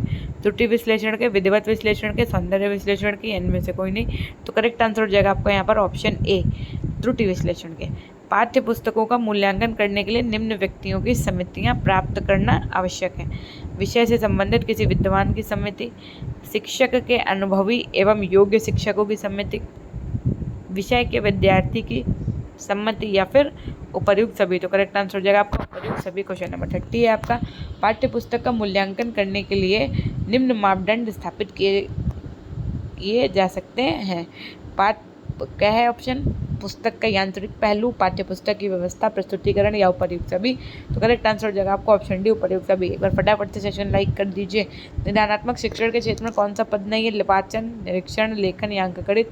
तो ऑप्शन डी अंकगणित एकदम सही हो जाएगा। निदानात्मक परीक्षण का प्रथम पद क्या? निदानात्मक परीक्षण, मौखिक परीक्षण, सामान्य निष्पत्ति परीक्षण, या फिर समस्याग्रस्त छात्र का चयन। ऑप्शन डी, समस्याग्रस्त छात्र का चयन। क्वेश्चन नंबर 33, अध्यापक की व्यावसायिक कुशलता से संबंधित बिंदु नहीं है। अच्छा प्रयोग करना, समर्पण, स्वयं का ज्ञान, या फिर सामाजिक मामलों का संतोषजनक। तो ऑप्शन बी एकदम सही हो जाएगा। नेक्स्ट 34 देखो जरा। निदानात्मक परीक्षा में प्रश्नों का चयन किया जाता है संपूर्ण पाठ्यक्रम से, पिछली कक्षा के पाठ्यक्रम से, किसी प्रकरण से, प्रकरण की विषय वस्तु से, के किसी एक विशेष भाग से। Question number 34। तो यहाँ पर आपका करेक्ट आंसर हो जाएगा ऑप्शन डी कि प्रकरण की विषय वस्तु के किसी एक विशेष भाग से। राष्ट्र निर्माता कहा जाता है शिक्षक को, प्रधानाचार्य को, अभिभावक को, या फिर इन सभी को। तो यहाँ पर आपका करेक्ट आंसर हो जाएगा ऑप्शन ए, इन सभी को। शिक्षक का चातुर्य यानी गुण क्या है? क्ले के अनुसार, अरस्तु के अनुसार, बांग्ले एवं क्रीट के अनुसार, या पेस्टोलॉजी के अनुसार कि शिक्षक का चातुर्य गुण है। करेक्ट आंसर होगा ऑप्शन डी, बांग्ले एवं क्रीट के अनुसार। मूल्यांकन का उद्देश्य क्या है? परीक्षा प्रणाली का सुधार करना, अध्यापक की कार्यकुशलता का मापन करना, पाठ्यक्रम में आवश्यक संशोधन करना, या सभी। तो करेक्ट आंसर हो जाएगा सभी। इसके द्वारा छात्र के संपूर्ण व्यक्तित्व के संबंध में मूल्यों का अंकन किया जाता है। तो मूल्यांकन करेक्ट आंसर हो जाएगा ना। शिक्षा से मेरा अभिप्राय बालक तथा मनुष्य शरीर, मस्तिष्क तथा आत्मा एवं सर्वांगीण सर्वोत्तम विकास से है। सर्वपल्ली डॉक्टर राधाकृष्ण, रॉस, हुमायूं कबीर, या महात्मा गांधी। किसने कहा था? तो करेक्ट आंसर ऑप्शन है, महात्मा गांधी ने कहा था। मूल्यांकन का शाब्दिक अर्थ क्या? मूल्य का अंकन, परीक्षा का अंकन, वस्तुओं का अंकन, या उपर्युक्त सभी। तो करेक्ट आंसर हो जाएगा ऑप्शन है, मूल्य का अंकन। नेक्स्ट, निम्न कथन किससे संबंधित है कि भाई उपलब्धि परीक्षण व परीक्षण है जिसका निर्माण छात्रों के किसी ज्ञान को समझने अथवा किसी विशेष कौशल की दक्षता का मापन करने के लिए किया जाता है। एबल से, हेनरी से, सुपर से, या इनमें से कोई नहीं। तो करेक्ट आंसर हो जाएगा ऑप्शन है एबल से। निम्न में उपलब्धि परीक्षण का उद्देश्य नहीं है बालकों की उपलब्धि में सामान्य स्तर का निर्धारण करना, प्रचलित पाठ्यक्रम में आवश्यक परिवर्तन करना, शिक्षा की कुशलता का पता न लगना, या फिर बालकों के प्रति प्रगति का तुलनात्मक अध्ययन करना। तो करेक्ट आंसर हो जाएगा आपका ऑप्शन सी, शिक्षा की कुशलता का पता ना लगना। मूल्यांकन क्या होता है आपका? क्रियात्मक, उपचारात्मक, निदानात्मक, या इनमें से कोई नहीं। तो करेक्ट आंसर हो जाएगा आपका यहाँ पर ऑप्शन भी, निदानात्मक जो है वो मूल्यांकन होता है। नेक्स्ट क्वेश्चन नंबर देखो 44। मूल्यांकन एक क्रमिक प्रक्रिया है जो संपूर्ण शिक्षा प्रणाली का एक महत्वपूर्ण अंग है। यह केवल शैक्षिक उपलब्धि के मापन में ही सहायता नहीं देता बल्कि उसमें सुधार भी करता है। ब्लूम, भारतीय शिक्षा आयोग ने, वेस्ले ने, या कैरेट ने। तो correct answer option C, Wesley ने कहा था। मूल्यांकन उद्देश्य केंद्रित होते हैं। मूल्यांकन और उद्देश्य में घनिष्ठ संबंध होता है।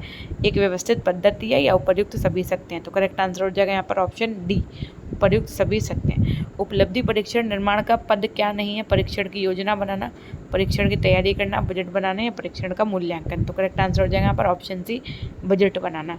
निम्न में किसका क्षेत्र सारे राज्य या देश तक विस्तृत होता है? मानकीकृत परीक्षण का, छात्र निर्मित परीक्षण का, अध्यापन निर्मित परीक्षण का, या इनमें से कोई नहीं। तो 47 का करेक्ट आंसर हो जाएगा आपका ऑप्शन है मानकीकृत परीक्षण का। मूल्यांकन प्रक्रिया द्वारा छात्र के पक्षों का विकास होता है, ज्ञानात्मक, क्रियात्मक, भावात्मक, या ये सभी। तो करेक्ट आंसर हो जाएगा यहाँ पर आपका ऑप्शन डी, ये सभी। मूल्यांकन के क्षेत्र आपके क्या है? सूचना, बुद्धि, रुचियाँ, ये सभी।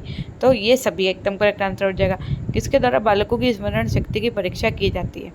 प्रत्यय स्मरण प्रश्नों के द्वारा, मिलान परीक्षा के द्वारा, वर्गीकरण परीक्षा के द्वारा, या इनमें से कोई नहीं। तो करेक्ट आंसर हो जाएगा आपका ऑप्शन ए, प्रत्यय स्मरण प्रश्नों के द्वारा बालकों की स्मृति, जो आपकी शक्ति होती है, स्मरण शक्ति होती है, इनकी परीक्षा की जाती है। 51 बताओ ज़रा, एक गणित की अच्छी पाठ्यपुस्तक का चयन किस आधार पर नहीं किया जा सकता है? नहीं पर विशेष ध्यान दीजिएगा। ऑप्शन ए क्या कह रहा है? पाठ्य के अंत में सारांश जो दिया जाना चाहिए उससे, शिक्षण बिंदुओं का उल्लेख आकर्षक ढंग से किया जाना चाहिए, गणितीय समस्याओं को हल के लिए मानक रूप में तैयार रहती है, या फिर गणित में अंक या भाषा संबंधित त्रुटि होनी चाहिए। तो करेक्ट आंसर होगा आपका ऑप्शन डी। 52 नंबर प्रश्न है, मूल्यांकन होता है आपका निदानात्मक, क्रियात्मक, उपचारात्मक, या ये सभी। तो करेक्ट आंसर हो जाएगा आपका निदानात्मक होता है। निदान किसी कठिनाई का उसके चिन्हों या लक्षणों से ज्ञान प्राप्त करने की कला कार्य है। ये तथ्यों के परीक्षण पर आधारित कठिनाई का स्पष्टीकरण है। योकम्मा सिम्पसन ने कहा था। मापन पूर्णता होता है, कैसा होता है? ऑप्शन देखो ज़रा, मापन पूर्णता होता है वस्तुनिष्ठ, व्यक्तिनिष्ठ, अनिश्चित, या फिर उपर्युक्त में से कोई नहीं। तो करेक्ट आंसर हो जाएगा आपका ऑप्शन सी, अनिश्चित। निम्न में पाठ्य पुस्तक की विशेषता नहीं है कि पुस्तक का लेखक अनुभवी व्यक्ति होना चाहिए, है ना, लेखक जो है वो अनुभवी व्यक्ति होना चाहिए, या फिर पुस्तक छात्रों की आयु स्तर बुद्धि के अनुकूल होनी चाहिए, पुस्तक का उचित मूल्य होना चाहिए, पुस्तक में संशोधन नहीं किया जाना चाहिए। तो ऑप्शन डी एकदम सही हो जाएगा। वस्तुनिष्ठ परीक्षण प्रणाली की विशेषता क्या? विश्वसनीयता, ज्ञान का सही मूल्यांकन, वस्तुनिष्ठता, या फिर उपर्युक्त सभी। सभी एकदम सही हो जाएगा। वर्तमान में कक्षा उन्नति का प्रमुख साधन क्या है? मासिक परीक्षा, वार्षिक परीक्षा, अर्धवार्षिक परीक्षा, त्रैमासिक। तो करेक्ट आंसर हो जाएगा ऑप्शन सी आपका वार्षिक परीक्षा। सतत मूल्यांकन निदान का पथ प्रशस्त करता है, सार्थक ज्ञान के लिए, निरर्थक ज्ञान के लिए, दोनों के लिए, या इनमें से?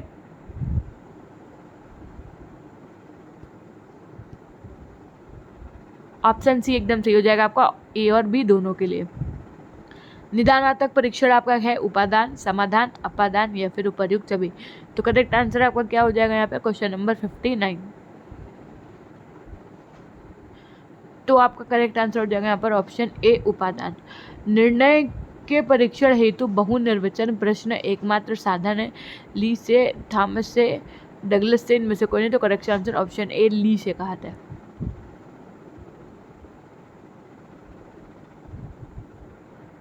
निम्न में गणित शिक्षक की विशेषता नहीं है भाई कि प्रभावित व्यक्तित्व होना चाहिए, आपका पक्षपाती होना चाहिए, शिक्षण की प्रभावपूर्ण कलाओं का ज्ञान हो, ज्ञान संचय की इच्छा रखता हो। तो ऑप्शन बी एकदम सही हो जाएगा, पक्षपाती होना चाहिए, ये ऐसा नहीं होना चाहिए गणित के शिक्षण को।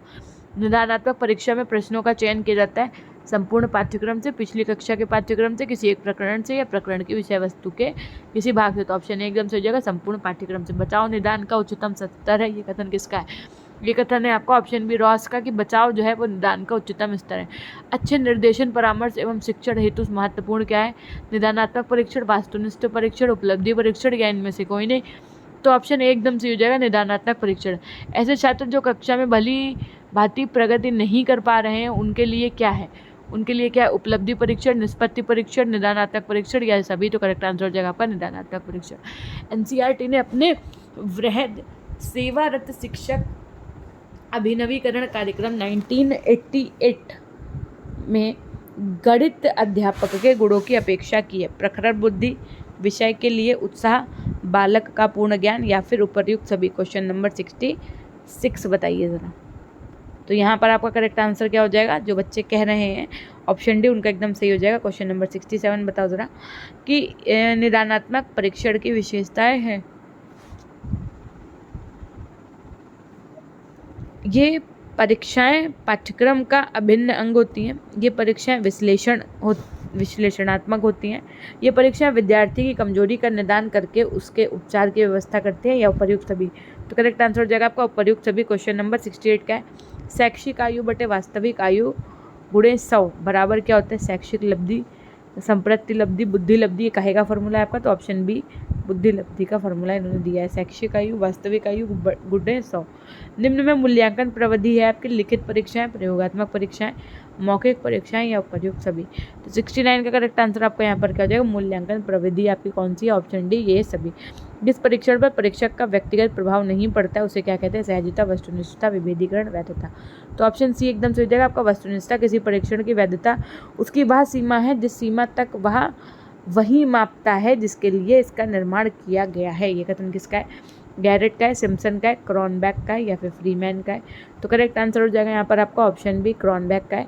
Doctor F.L. क्लैप अमेरिका ने 1913 में अध्ययन किया जिसके आधार पर अच्छे अध्यापक के कितने गुण का उल्लेख किया? ऑप्शन बी 10 गुण का उल्लेख किया। यूएसए में ही बागले तथा कीथ ने क्लैप द्वारा बताए गए 10 गुणों में कितने गुणों को और सम्मिलित किया? तो ऑप्शन सी एकदम से हो जाएगा 3 गुणों को और सम्मिलित किया था। वस्तुनिष्ठ परीक्षाओं में सबसे महत्वपूर्ण विशेषता है विश्वसनीयता की, वैधता की, वस्तुनिष्ठता की या फिर विभेदन क्षमता की। क्वेश्चन नंबर 74 क्या है आपका? तो करेक्ट आंसर क्या हो जाएगा यहाँ पर आपका? ऑप्शन डी विभेदन क्षमता की। 75 बताइए अनुमान लगाने की सर्वाधिक संभावना होती है मिलान पदों में, बहुविकल्प पदों में, सत्य पदों में या फिर उपयुक्त में से कोई नहीं। प्रश्न संख्या 75। जिन बच्चों ने सेशन लाइक नहीं किया इट्स माय हम्बल रिक्वेस्ट कि एक बार लाइक कर दीजिएगा। तो करेक्ट आंसर हो जाएगा आपका यहाँ पर ऑप्शन सी बहुविकल्प पदों में। नेक्स्ट क्वेश्चन नंबर 76 देखिए ज़रा आप। गणित प्रयोगशाला हेतु उपयोजना व्रत प्रत्येक क्रिया गणित कार्यक्रम के किस आधारित होना चाहिए?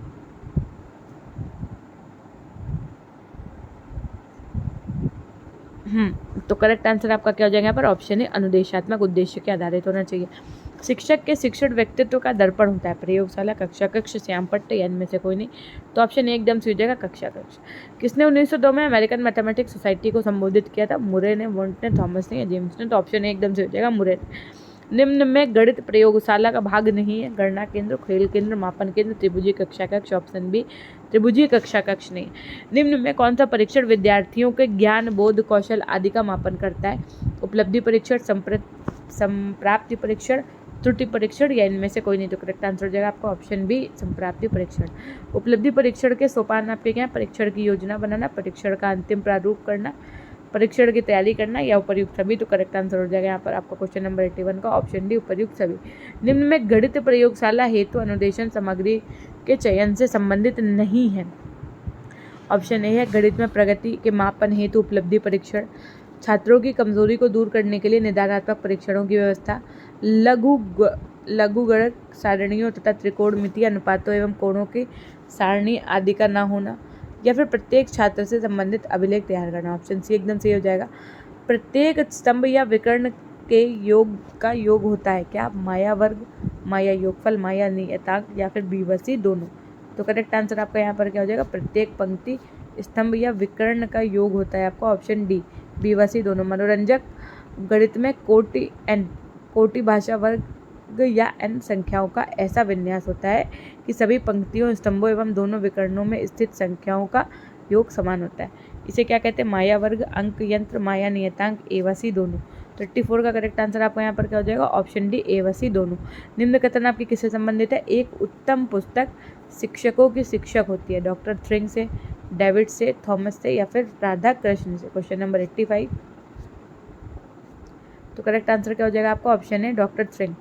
नेक्स्ट है निम्न में से कौन सी निदानात्मक मूल्यांकन की विशेषता नहीं है कि इसका केंद्र शिक्षक होता है, इसका केंद्र विद्यार्थी यानी बालक होता है, या फिर आपका करेक्ट ऑप्शन सी है यहाँ पर आपका शिक्षण अधिगम को प्रभावी बनाता है, शैक्षिक समस्या का निराकरण करने का प्रयास करता है। ऑप्शन ए एकदम सही हो जाएगा आपका। शैक्षिक एवं पाठ्यपुस्तक विद्यालय का निर्माण करते हैं कौन करते हैं? डॉक्टर थ्रिन, मैक्सवेल, डगलस या इनमें से कोई नहीं। तो करेक्ट आंसर क्या हो जाएगा? Question number 87। यस, तो जो बच्चे कह रहे हैं ऑप्शन बी उनका एकदम सही हो जाएगा डगलस। पुस्तक ही वह माध्यम है जिसके द्वारा शिक्षक विषय को कक्षा के सामने प्रस्तुत करता है। ये कथन किसके संबंधित है आपका? तो ये कथन आपका संबंधित है ऑप्शन सी मैक्सवेल से। पुस्तक सहायक सामग्री अध्यापक की दासी है, स्वामिनी नहीं। ये कथन किसका है आपका? तो ये कथन है आपका ऑप्शन डी बोसेन का। अब बोसेन का एक परीक्षण तब विश्वसनीय होता है जब उसके मापन में समानता हो। ये कथन किसका है? स्किनर, रिजलैंड, फ्रीमैन, शेक्सपियर। तो ऑप्शन ए एकदम से हो जाएगा आपका स्कैनर का। किसी एक परीक्षण को एक ही समूह या बार बार मूल्यांकन किए जाने पर अंकों में समानता का पाया जाना है। ये अर्थ है आपका विश्वसनीयता का, वस्तुनिष्ठता का, वैधता का या विभेदीकरण का। तो ऑप्शन ए एकदम से हो जाएगा आपका विश्वसनीयता का। राष्ट्र का निर्माता किसे कहा जाता है? अभिभावक को, शिक्षक को, विद्यालय निरीक्षक को, या इनमें से कोई नहीं। तो राष्ट्र का निर्माता कहा जाता है आपको किसको? ऑप्शन सी एकदम से हो जाएगा शिक्षक को। कौन सा कार्य शिक्षक का नहीं है? नियोजन, शिक्षण, निर्देशन या फिर बजट बनाना। तो आपका करेक्ट आंसर हो जाएगा ऑप्शन डी, बजट बनाना। ठीक। 94 नंबर देखो जरा, कौन सा बिंदु अध्यापक की व्यवसायिक कुशलता के अंतर्गत नहीं रखा जाता है? तो स्वयं का ज्ञान, अक्षर प्रयोग करना, समर्पण, सामाजिक मामलों में संतोषजनक ज्ञान। तो ऑप्शन सी एकदम आपका सही हो जाएगा, समर्पण। ठीक है। क्वेश्चन नंबर 95 है, कौन सी विशेषता सफल अध्यापक को की नहीं है? तो ऑप्शन डी एकदम से हो जाएगा, बी और सी दोनों, यानी अपक्षपात और अपरिवर्तनशीलता। तो यहाँ से देखो 95 क्वेश्चन आपके कंप्लीट होते हैं, उसका ऑप्शन नहीं है, डेट्स उसको मैंने लीव कर दिया। यहीं से आपकी यूनिट 4 भी कंप्लीट हो गई। तो यानी कि कितनी यूनिट्स आपने मैथ्स पेडागोजी की पढ़ ली पूरी? यूनिट वाइज अगर देखा जाए तो 1, 2, 3 और 4 लगभग 500 क्वेश्चंस आपके इसमें हो गए होंगे, है ना। तो कंप्लीट रिवीजन करिए इसका आराम से, और एग्ज़ाम देने से पहले, है ना, अच्छे से आप अपना एक बार फिर से इसकी PDF आपको PG पॉइंट टेलीग्राम चैनल और PG पॉइंट ऐप पे अवेलेबल है, वहाँ से आप आराम से इसको पढ़िएगा और बहुत अच्छे मार्क्स आपको लेकर के आने। जो भी आप देखो, ये तो हमने सीरीज़ करवा दी, अब आपके पास जो भी हो, गोल्ड सीरीज़ हो, पवन सीरीज़ हो, है ना, इजी नोट्स हो, उससे आप एक बार ज़रूर से ज़रूर पढ़ लीजिएगा, है ना, क्योंकि उनसे पढ़ने की बात ही कुछ और है। तो एक बार फटाफट से लिख दो अपनों के लिए। और हम आपको बता दें, अगर आप अभी तक हमारे टेलीग्राम चैनल से नहीं जुड़े तो PG पॉइंट के नाम से आपका टेलीग्राम चैनल है, वहाँ से जुड़ जाइए। अगर अभी तक आपने हमें PG पॉइंट ऐप को नहीं इंस्टॉल किया तो ऐप को इंस्टॉल कर लीजिएगा। अगर अभी तक आप हमारे इंस्टाग्राम से नहीं जुड़े तो PG पॉइंट इंस्टाग्राम से भी जुड़ जाएगा, जहाँ पर आप हमें मैसेज भी कर सकते हैं, हम आपको रिप्लाई भी कर देंगे, लेट लेती भी सही लेकिन कर देंगे। ठीक। तो PG पॉइंट टेलीग्राम चैनल से ज़रूर जुड़ जाइएगा। और ये थी एक छोटी सी जानकारी। तो हमेशा खुश रहिए, मुस्कुराते रहिए, कभी सपने लिए तो कभी अपनों के लिए। Till then take care, bye bye, love you all, love you my dear class.